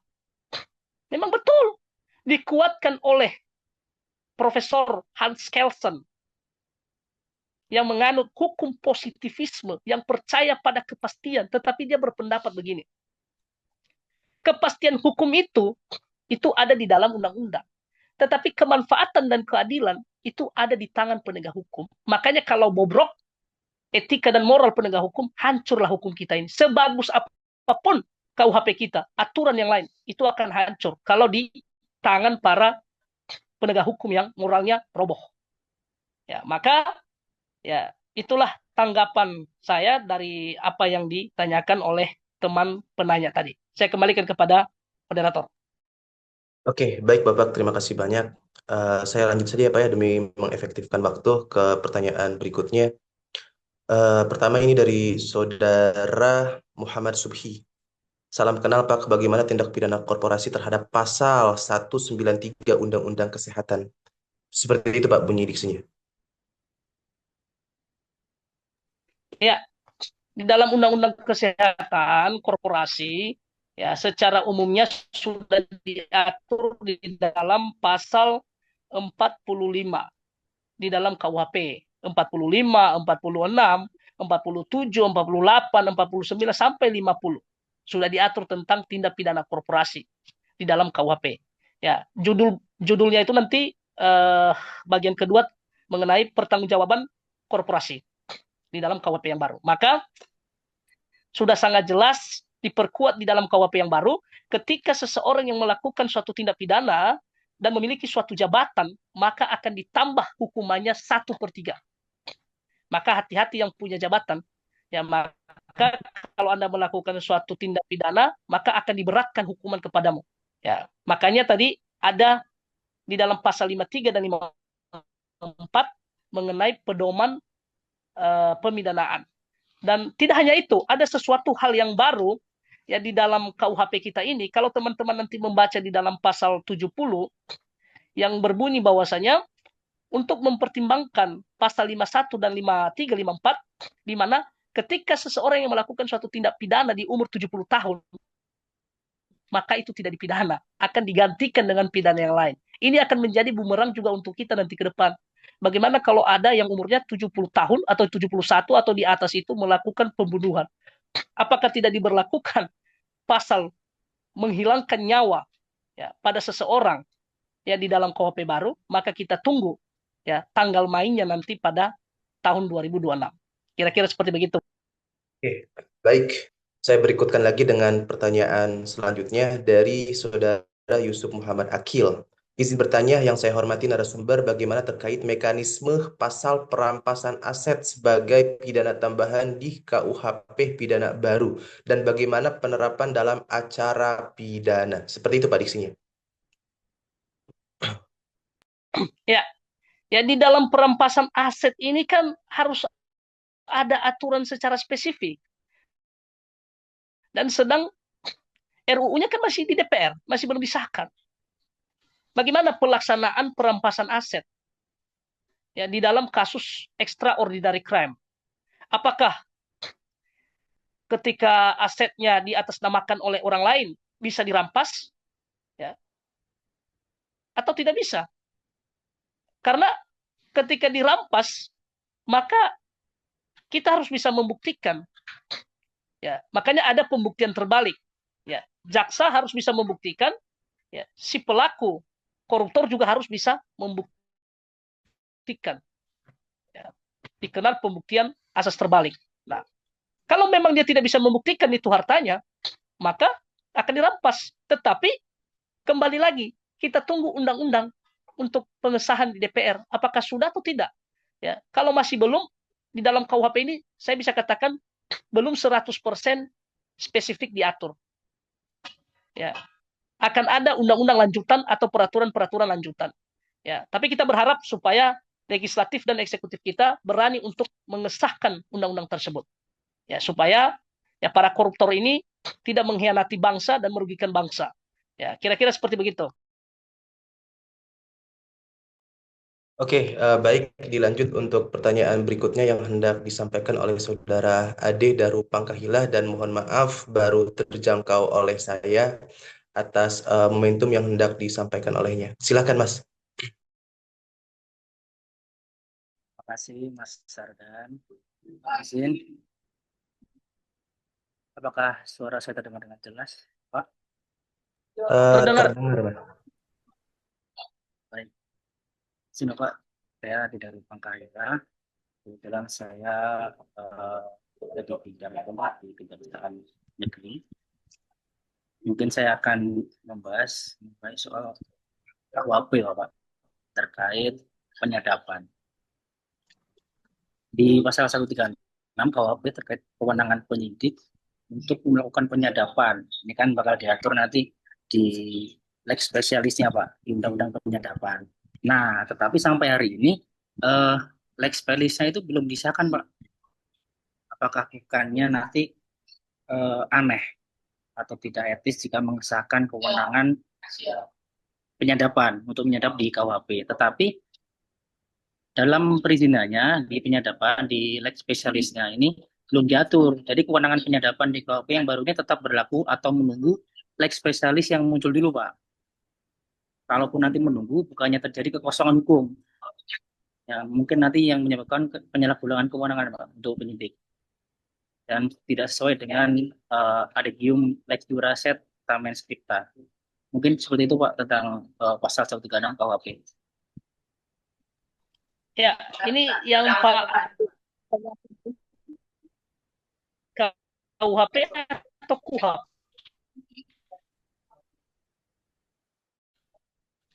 Itu, Pak, kalau di penyadapan di KUHP-nya belum diatur, Pak. Pak Ade, yang Iya. Pak Ade tanyakan ini di berarti yang KUHP-nya belum ditanyakan diatur, Pak Pak. Ade ini di KUHP sekarang Iya. atau KUHP nasional? Betul, yang di KUHP sekarang, Pak. Ya, betul. Makanya saya pastikan ya kalau di KUHP sekarang ya mungkin silakan teman-teman cek di pasal 136 itu bukan kategori yaitu tentang penyadapan, tetapi itu masuk di dalam bab tentang gugurnya penuntutan dan pelaksanaan pidana. Tetapi kalau berbicara di dalam KUHP ya, maka ya di situ ya dilakukan penyadapan itu hanya pada kasus-kasus extraordinary crime ya, seperti kasusnya korupsi, teroris, ya itu bisa dilakukan penyadapan karena itu bagian daripada teknik daripada penegak hukum untuk menangkap orang-orang yang melakukan suatu kejahatan. Nah, kalau berbicara tentang penyadapan, memang secara spesifik belum, tetapi itu akan berkelanjutan nanti, akan diatur setelah berlakunya tahun 2026, baik itu KUHP kita yang sekarang, KUHP nasional atau KUHP yang baru yang akan berlaku. Makanya di tahun 2006 ini ya akan menjadi ajangnya untuk menghabiskan anggaran membuat suatu aturan. Karena banyak aturan yang akan dibuat, ya tidak hanya satu, ya. Dan tidak mungkin akan disia-siakan waktu beberapa hari, beberapa tahun, karena terjadi kekosongan hukum. Maka itu akan secepatnya digodok aturan itu. Ya, termasuk tadi yang saya sebutkan tadi. Ya, makanya kalau di dalam KUHP sekarang ini, ya itu Undang-Undang Nomor 20 tahun 2025, ya itu ada 23 bab, ya pasal keseluruhan 369, sedangkan KUHP yang lama kita itu ada 22 bab, ya ada sekitar 285 pasal. Sedangkan KUHP yang baru itu ada 369, cuman beda satu bab. Nah, memang ada beberapa hal-hal yang baru di dalam KUHP, ini sekaligus juga saya sosialisasikan, meskipun pembahasan kita adalah KUHP, tetapi tidak tertutup kemungkinan untuk saya juntokan untuk KUHP yang akan berlaku di tahun 2026. Ya, di dalam KUHP yang baru, ya ada beberapa hal yang baru, seperti di dalam pasal 79 mekanisme keadilan restoratif, ya di dalam pasal 89 upaya paksa. Ya, di situ ada upaya paksa, beberapa objek yang akan dilakukan upaya paksa demi untuk mengungkap suatu kejahatan. Ya, baru di dalam pasal 149 tentang advokat dan memberikan bantuan hukum. Ya, sudah berlaku yang namanya Miranda Rule, ya atau due process of law, yang selama ini di dalam KUHP kita due process of law-nya itu sangat lemah sekali. Ya, dan di dalam pasal 158 juga telah diatur tentang pra-peradilan, di mana di dalam pra-peradilan itu dilaksanakan ketika tahap penyidikan. Memang objeknya ditambah. Kalau dulu kan ada dalam putusan MK, ya tidak di dalam KUHP seutuhnya, tetapi dimasukkan di dalam KUHP yang sekarang. Nah, tetapi dalam pelaksanaannya harus di tahap penyidikan. Di tahap penyelidikan tidak dilakukan. Padahal ya adanya suatu kriminalisasi itu di tahap penyelidikan. Dan itu kesempatan empuk bagi para penegak hukum, terutama para kepolisian yang nakal, ya itu akan diberhentikan perkara tersebut. Nah, di dalam pasal 235 itu berbicara tentang pembuktian. Nah, pembuktian ini sekarang ya sudah bertambah. Ya salah satunya adalah tentang pembuktian secara ITE yang sudah disesuaikan di dalam pasal 5 dalam Undang-Undang ITE nomor berapa ya? Nomor 1 tahun 2024 tentang ITE. Ya, kalau tadi yang disampaikan oleh Pak Ade, itu akan secepatnya akan digodok itu. Pasti di tahun 2026 itu ajangnya pembuatan peraturan perundang-undangan. Ya, dan ajangnya menghabiskan suatu anggaran dalam penyadapan. Kira-kira seperti begitu, Pak Ardan. Oke, saya kembalikan kepada Mas Ade Darupangkahila yang bertanya tadi, bagaimana tanggapannya, Mas? Ya Mas, saya cukup memahami apa yang disampaikan materi. Mas, mohon izin kalau boleh saya akan menambah satu saja pertanyaan lagi Mas, mengenai tentang restoratif justice. Oke, boleh, persilakan. Izin Pak Aturkianon. Ya, silakan Pak Ade. Izin Pak, mengenai tentang KUHP baru, bagaimana Pak tentang pendekatan RJ, restoratif justice, yang diakomodasi nanti dalam penerapan pidana dan tindakannya. Mungkin misalnya seorang pelaku tindak pidana ringan dalam KUHP baru Pak, yang berkesempatan menyelesaikan perkara melalui mediasi dengan korban ataupun dengan JPU, sehingga korban dapat menerima ganti rugi dan pelaku diberikan kesempatan untuk rehabilitasi. Nah, tapi itu tanpa harus menjalani hukuman penjara yang berat. Pendekatan ini kan mengurangi beban penjara dan memberikan solusi yang lebih manusiawi Pak untuk tersangka, terdakwa ya. Nah, pertanyaan saya, bagaimana KUHP yang baru ini mengimplementasikan keadilan RJ Pak dalam pemidanaan dan prosesnya di pengadilan negeri itu seperti apa Pak? Di beracaranya seperti apa Pak? Ya baik, saya langsung tanggapin Pak Ade mengenai restoratif justice, di mana di dalam di dalam KUHP nasional kita, ya itu bisa kita lihat restoratif justice itu pada aliran paradigma tujuan daripada pemidanaan. Ya, ada di dalam buku 3 tentang pemidanaan, pidana, dan pelaksanaan. Diatur di dalam pasal 52, 53, 54. Ya. Dan kalau kita lihat di dalam hukum formilnya, yaitu diatur ya di dalam ya pasal 79 tentang mekanisme ya keadilan restoratif justice. Ya, restoratif justice ini kan dulu hanya diatur di dalam peraturan kepolisian, peraturan kejaksaan. ya peraturan kehakiman supaya dilakukan restoratif justice. Nah, mekanisme pelaksanaan restoratif justice ini ya dengan beberapa syarat yang harus ditempuh. Misalnya, ketika dilakukan restoratif justice berarti sudah ditemukan suatu unsur pidana itu dan yang meminta adalah ya si terlapor. Ya tidak tertutup kemungkinan sih sebenarnya ya si pelapor. Dan biasanya kalau udah restoratif justice yang mengupayakan adalah pihak kepolisian, memfasilitasi untuk mempertemukan kedua belah pihak. Hampir sama dengan kasusnya Pak Jokowi ketika difasilitasi untuk restoratif justice. Tapi saya dengar informasi yang terbaru, Pak Jokowi tidak mau untuk restoratif justice, lebih bagus lanjut proses hukum. Ya, tapi itu haknya lah. Ya, itu kita nggak mau melihat dari perspektif politik di situ. Ya. Nah, restoratif justice ini, Pak Ade, bukan berarti untuk menghilangkan suatu tindak pidana, tetapi untuk menyelesaikan secara sosial. Ya, supaya penyelesaian itu ya membangun hubungan antara si pelapor dan terlapor. Ya. Tetapi ada kategori-kategori di mana restoratif justice dilakukan. Tidak semua pada kejahatan atau tidak semua pada tindak pidana di dalam buku 2. Ya, seperti kejahatan extraordinary crime itu tidak bisa dilakukan restoratif justice.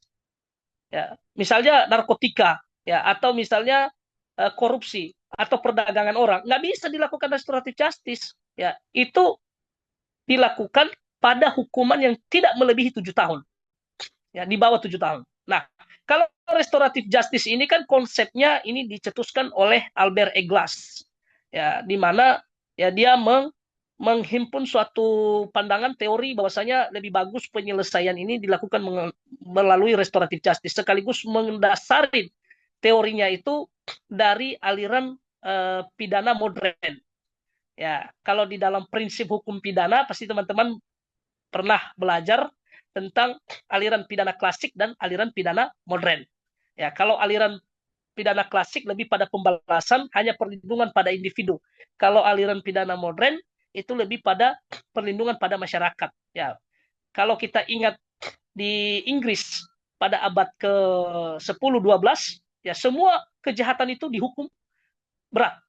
Ya, tujuannya apa? Ya supaya memberikan edukasi kepada yang lain supaya tidak melakukan suatu kejahatan itu. Tetapi setelah berabad-abad itu berganti, di mana hanya ada beberapa yang diberikan hukuman berat pada beberapa setiap tindak pidana, tidak semuanya. Nah, maka bisa kita katakan dalam aliran modern ini ya supaya seseorang itu diberikan hukuman pidana supaya bisa mengedukasi kepada seseorang. Ya. Ya, bukan lagi pada pembalasan. Ya, karena kalau kita lihat pada manfaatnya, tidak ada manfaatnya menghukum seseorang. Kalau bisa damai, kenapa tidak? Nah, intinya restoratif justice sudah diatur di dalam KUHP yang akan berlaku di tahun 2026 dan bukan untuk ya menghilangkan suatu tindak pidana kepada seseorang, tetapi untuk menyatukan hubungan antara si pelapor dengan si terlapor ya berdasarkan pada tujuan pemidanaan aliran modern. Karena KUHP kita itu bukan untuk menghukum seseorang, tetapi filosofi daripada KUHP itu untuk melindungi seseorang dari kesewenang-wenangan para penguasa. Ya, itu filosofi daripada KUHP. Bukan menghukum orang, tetapi untuk melindungi setiap orang dari kesewenang-wenangan para penguasa. Kira-kira seperti begitu, Pak Ade. Saya kembalikan, Pak Ardan. Oke, bagaimana Mas Ade untuk tanggapannya? Cukup, Mas Ardan. Terima kasih. Oke, terima kasih juga Mas Ade sudah bertanya. Oke Pak, di sini saya terpantik untuk bertanya melihat tadi teman-teman atau Sobat Palu Hukum kita ini begitu aktif dalam memberikan atau membubuhkan pertanyaan sehingga saya terpancing. Jadi gini Pak, sebagaimana dalih dalam topik yang telah kita kemas dalam seminar ini dengan bunyi KUHP baru, babak baru menyatukan visi penegakan hukum Indonesia, yang mana pemaknaan atas kata penyatuan ini adanya suatu kehendak untuk kemudian mencapai keseragaman paradigma atau cara pandang dari setiap tatanan, baik itu masyarakat sipil, akademisi, mahasiswa, praktisi sekalipun terhadap KUHP nasional yang hendak berlaku di bulan yang akan datang, seperti itu. Nah, seminar ini menjadi suatu langkah untuk mencapai keseragaman tersebut. Namun, ada salah satu alternatif yang saya pernah menjangkaunya disebut dengan memori van toelichting, risalah atau catatan yang berisi latar belakang dari setiap rumusan pasal. Dengan kata lain, ini sebagai media untuk menafsirkan atau memberikan penjelasan akan berbagai pasal yang hadir dalam kitab Undang-Undang Hukum Pidana sesuai dengan maksud atau pembentuk undang-undang, atau dalam teori hukum pidananya disebut sebagai interpretasi teleologis, kurang lebihnya seperti itu. Nah, pertanyaannya, kira-kira alternatif tersebut menjadi langkah yang efektif dan konkret tidak, Pak? Baik, saya langsung nanggapin ya. Yang pertama, Pak Ardan dan teman-teman semua, ya di dalam saya kutip apa yang disampaikan oleh Prof. Chip. Ya, dia mengatakan begini, hukum itu tidak ada yang final. Dia menambahkan, hukum itu memerlukan yang namanya penafsiran atau interpretasi. Sesuatu hal yang konyol kalau di dalam hukum yang dimasukin ke dalam aturan tidak membutuhkan interpretasi. Dia menegaskan itu. Ya, itu yang pertama. Yang kedua, hakim sebagai yang mengadili suatu perkara di pengadilan, dia diberikan kebebasan untuk melakukan penemuan hukum. Di dalam penemuan hukum, dia tidak boleh suka-sukanya untuk melakukan interpretasi. Ada teori yang harus dia gunakan. Ya. Sama seperti yang disampaikan oleh Pak Ardan tadi, ada MFT-nya. Ya. Teori di dalam penafsiran tidak hanya teori daripada teleologis. Ada teori historis, ya, ada teori gramatikal, dan ada beberapa teori-teori yang lain kalau bisa kita perhatikan di beberapa referensi buku yang lain. Ya. Saya kasih salah satu contoh. Seperti yang dilakukan oleh Bisman Siregar, hakim di Medan. Ketika dihadapkan dengan suatu kasus, di mana kasus tersebut dia melakukan penafsiran atau analogi, menjadikan jenis kelamin perempuan itu adalah barang, supaya bisa masuk di dalam pasal penipuan. Dan dia berani untuk mengisi kekosongan hukum tersebut. Ya, dia menafsirkan, tetapi sayangnya putusan tersebut dibatalkan di PT. Dan itu menjadi dilema pada saat itu di kalangan para praktisi hukum dan akademisi hukum. Itu yang satu. Yang kedua, di dalam penafsiran ini juga, ya terkadang hakim tidak berani untuk menafsirkan. Kita kurang tahu apakah tidak punya kemampuan atau tidak. Coba perhatikan di setiap putusan hakim di pengadilan. Mereka hanya copy paste dari jawaban kita, dari pledoi kita. Ya, di mana mereka memasukkan di dalam putusan. Coba perhatikan. Kalau coba buat salah di dalam pledoi, pasti mereka copy paste semua itu, masukin juga di dalam tanpa memfilter. Oh, ini yang salah. Oh, ini. Makanya setiap ada yang berperkara, mereka selalu meminta soft copy. Malas. Ya. Mereka hanya berpatokan pada kepastian hukum. Yang berikutnya, kalau dulunya mereka tidak punya suatu pedoman, di KUHP yang baru sekarang sudah punya pedoman pemidanaan. Tujuan pemidanaan. Ya, di dalam pasal 53 ayat 2 yang saya sampaikan tadi. Ketika kepastian bertentangan dengan keadilan, maka yang dikedepankan adalah keadilan. Teori apa yang digunakan oleh para tim ahli? Itu menggunakan teori daripada Gustav Radbruch, yang kita kenal dengan formula Radbruch, yang membuat suatu teori tujuan hukum adalah kepastian, kemanfaatan, dan keadilan. Itu pada saat mengadili ya para tentara-tentara Nazi Jerman, atau pada kasus Holocaust, ya, Adolf Hitler yang membunuh 6 juta orang Yahudi, dan belum lagi yang lain-lain, di pengadilan Nuremberg. Di mana pada saat itu hakim kebingungan.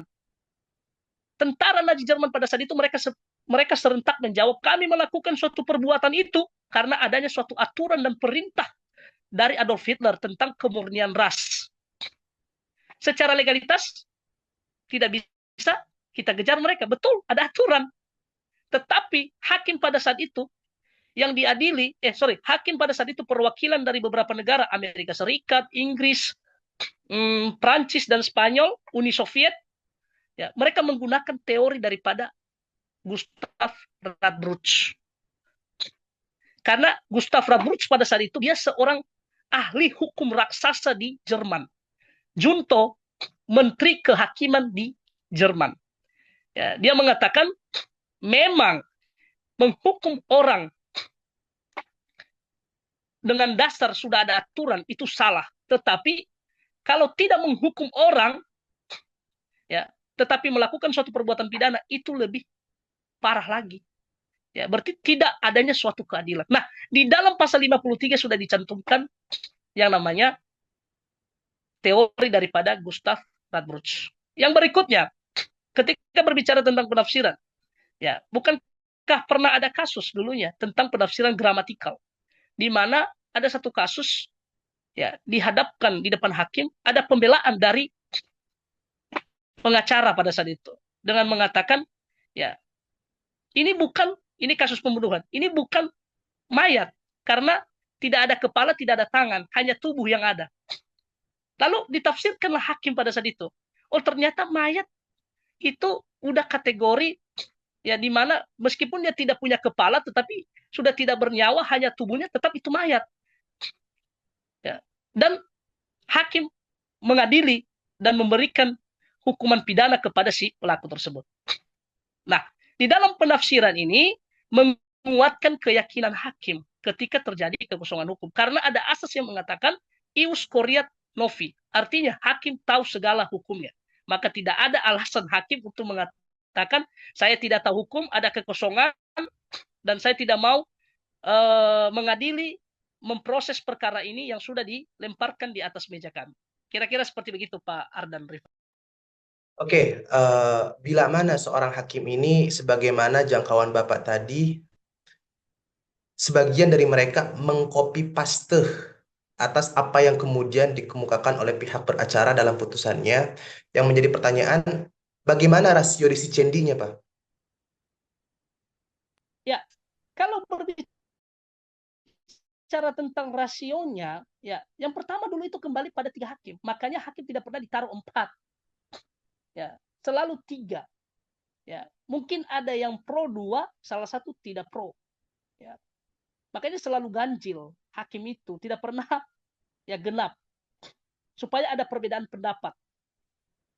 Ya. Yang kedua, dalam memutus suatu perkara, Artijo pernah mengatakan begini.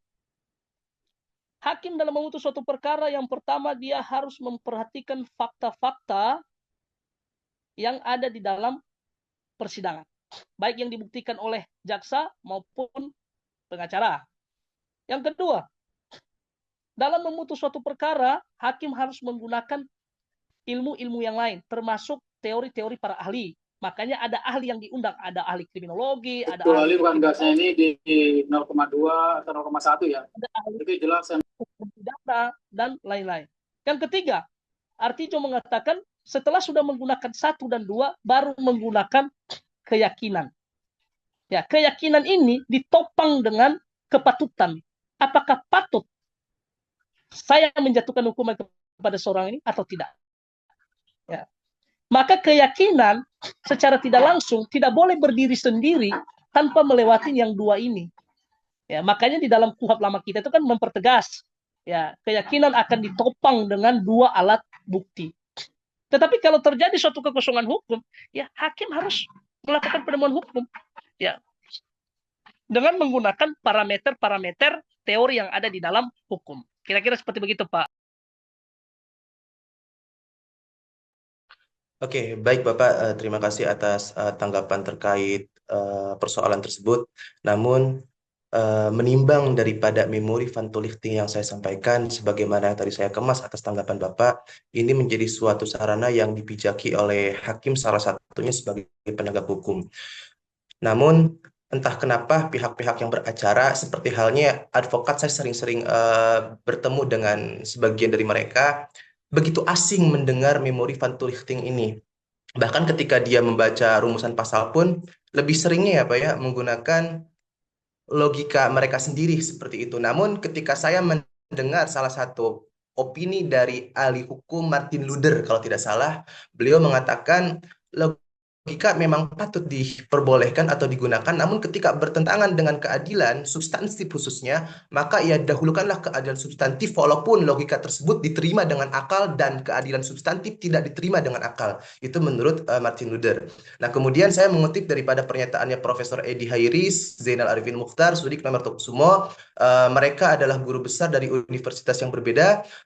Adapun dalam pemaknaannya terkait pernyataan tersebut sama. Mereka mengatakan bahwa seorang praktisi hukum, akademisi hukum, bahkan mahasiswa sekalipun untuk menyelesaikan masalah hukum tidak hanya bermuara pada rumusan pasal saja. Ketika adanya bertentangan antara pasal satu dengan pasal lainnya atau tidak ada suatu persoalan untuk dijawab dalam rumusan pasal, maka patut untuk bermuara pada lapisan yang lebih dalam. Asas, teori, prinsip dari berbagai aliran filsafat hukum, entah itu sosiologi jurisprudens, realism, positivism, dan berikutnya. Nah, namun entah kenapa Pak, hampir sebagian dari mereka bahkan sedikit asing terhadap memori fatul ikhtin tadi, bahkan jarang pemuaraannya terhadap asas teori prinsip, lebih sering pada rumusan pasal, kemudian mereka tafsirkan menggunakan logika mereka sendiri. Seperti itu, Pak. Ya, tadi Pak Ardan menyebutkan yang namanya profedia. Nah, di dalam bukunya Prof. Edi, di dalam teori dan pembuktian, dia mencantumkan di situ. Ketika menuntut seseorang, yang hanya dibuktikan oleh jaksa adalah unsur pasal. Maka selama ini mereka berpatokan pada penuntutan secara unsur pasal. Hakim, dia akan berpatokan juga pada unsur pasal. Untuk melakukan penafsiran atau analogi, mereka tidak mau. Kenapa? Karena adanya kemalasan. Makanya selalu saya memberikan masukan kepada teman-teman akademisi ketika berapa kali pertemuan, ada beberapa anggota DPR, saya bilang begini, harusnya ya untuk membuat suatu kualitas dalam penegakan hukum kita, terutama hakim, harus dilakukan yang namanya eksaminasi. Eksaminasi ini kita kenal di Eropa sana. Ketika ada putusan hakim, 1 hari atau 2 hari, 3 hari, 1 minggu, itu harus dilempar di salah satu kampus ternama dan dikoreksi oleh beberapa guru besar yang ternama di kampus tersebut. Ketika ada kecacatan fakta hukumnya, maka itu akan dicatat. Memang tidak ada sanksi pidananya, tetapi sanksi administrasinya dia tidak akan bisa dipromosikan atau naik jabatan. Di Indonesia tidak ada. Kamu mau lapor KY? Coba saya kasih contoh lah. Seperti kasusnya Tom Lembong. Apa hasil dari pengacaranya melaporkan kode etik hakim yang menangani kasusnya Tom Lembong di Komisi Yudisial? Nggak ada. Mungkin teman-teman beberapa rekan sejawat pernah melaporkan hakim di KY. Tidak ada hasilnya. Ya susah untuk mengejar hakim. Karena mereka-mereka juga. Belum lagi kita ketika berbicara tentang moral. Ya, baru-baru ini ada salah satu oknum kejaksaan Kejati, Banten, yang sudah di OTT KPK. Ya. Bagaimana kita bisa percaya pada penegak hukum? Ya, makanya tadi saya senang apa yang disampaikan oleh Prof. Hans Kelsen. Kemanfaatan dan keadilan itu ada di tangan penegak hukum. Ya. Hakim kita tidak pernah keluar dari zona nyaman. Mereka berpatokan pada positivisme, apa yang tertulis. Ya. Hakim kita ya tidak mengikuti teorinya daripada Oliver Wendell Holmes, ya seorang hakim agung Amerika Serikat, di mana hakim harus keluar dari zona nyamannya dan harus terbiasa ya mengedepankan, menegakkan, mengadili berdasarkan keadilan. Tapi kita bersyukur sekarang sudah ada dalam KUHP kita, tapi pelaksanaannya kita kurang tahu nantinya. Jangan-jangan itu akan menjadi alasan bagi para penegak hukum untuk memanfaatkan keadilan itu. Kalau selama ini kan mereka berpatokan pada kepastian. Oh ini yang sudah tertulis di dalam pasal Pak, nggak bisa kami ubah. Lalu nanti ke depan mereka akan berpatokan. Oh iya kami menjatuhkan hukuman ini berdasarkan pada keadilan Pak. Kami kan bebas Pak mengedepankan keadilan. Nah ini keadilan yang kami tegakkan. Makanya sulit ya kita artikan tentang keadilan itu. Karena adil untuk kamu, tidak adil untuk saya. Adil untuk saya belum tentu adil untuk kamu. Relatif. Makanya kalau kita perhatikan Dewi Keadilan, timbangan itu, mana pernah timbang? Mana dia berat sebelah? Nggak berat sebelah itu. Ya sama aja. Ya karena dia pusing. Dewi Keadilan pusing. Yang mana yang harus saya beratkan? Apakah keadilan untuk terlapor atau keadilan untuk pelapor?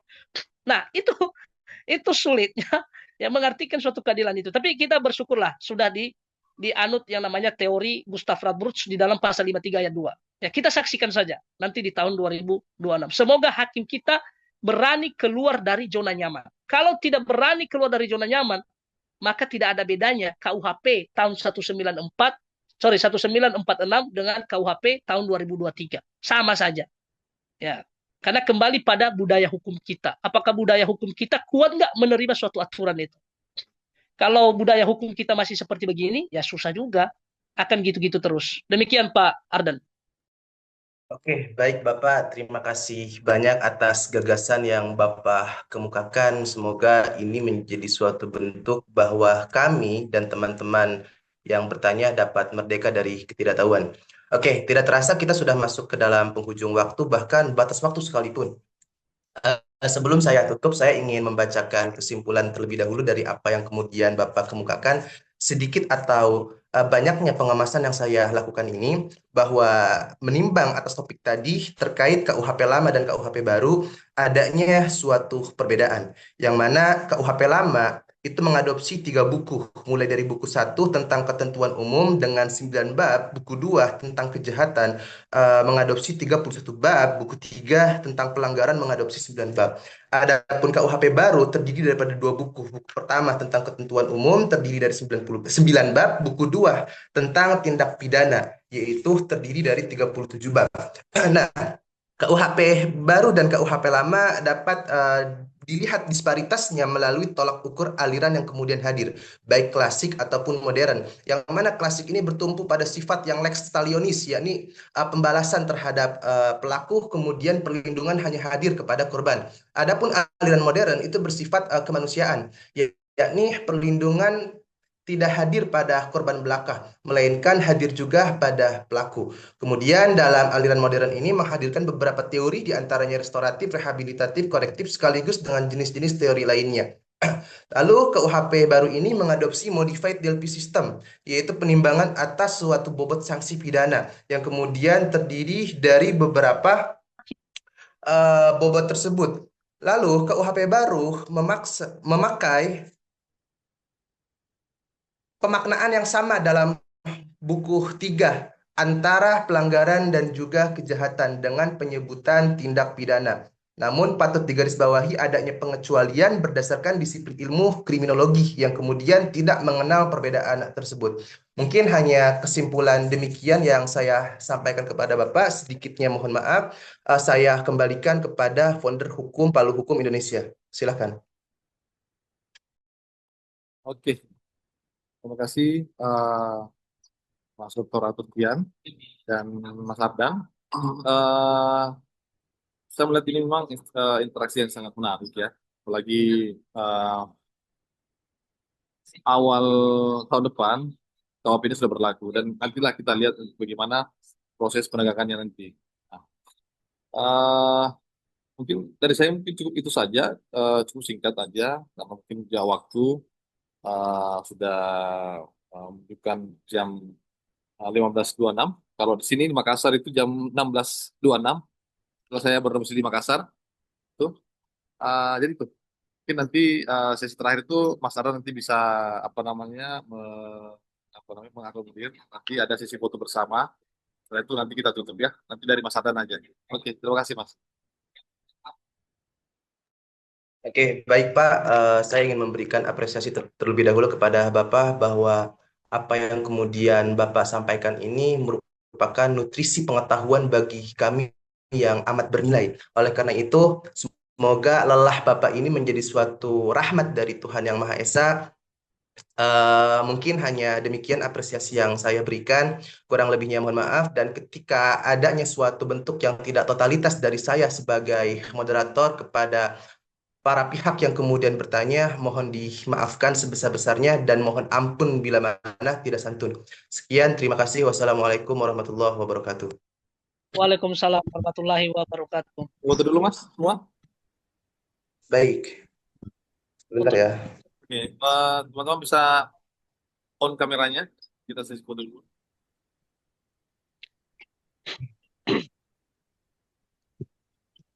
Mas Ardan bisa dihitung ya. Oke, baik. Sudah siap ya? 1, Sudah. 2, 3. Oke, baik. Terima kasih teman-teman. Baik, terima kasih Pak Ardan Rifai dan founder Palu Hukum. Selamat sore. Assalamualaikum warahmatullahi wabarakatuh. Terima kasih banyak Mas atas waktunya. Waalaikumsalam warahmatullahi Warahmatullahi wabarakatuh.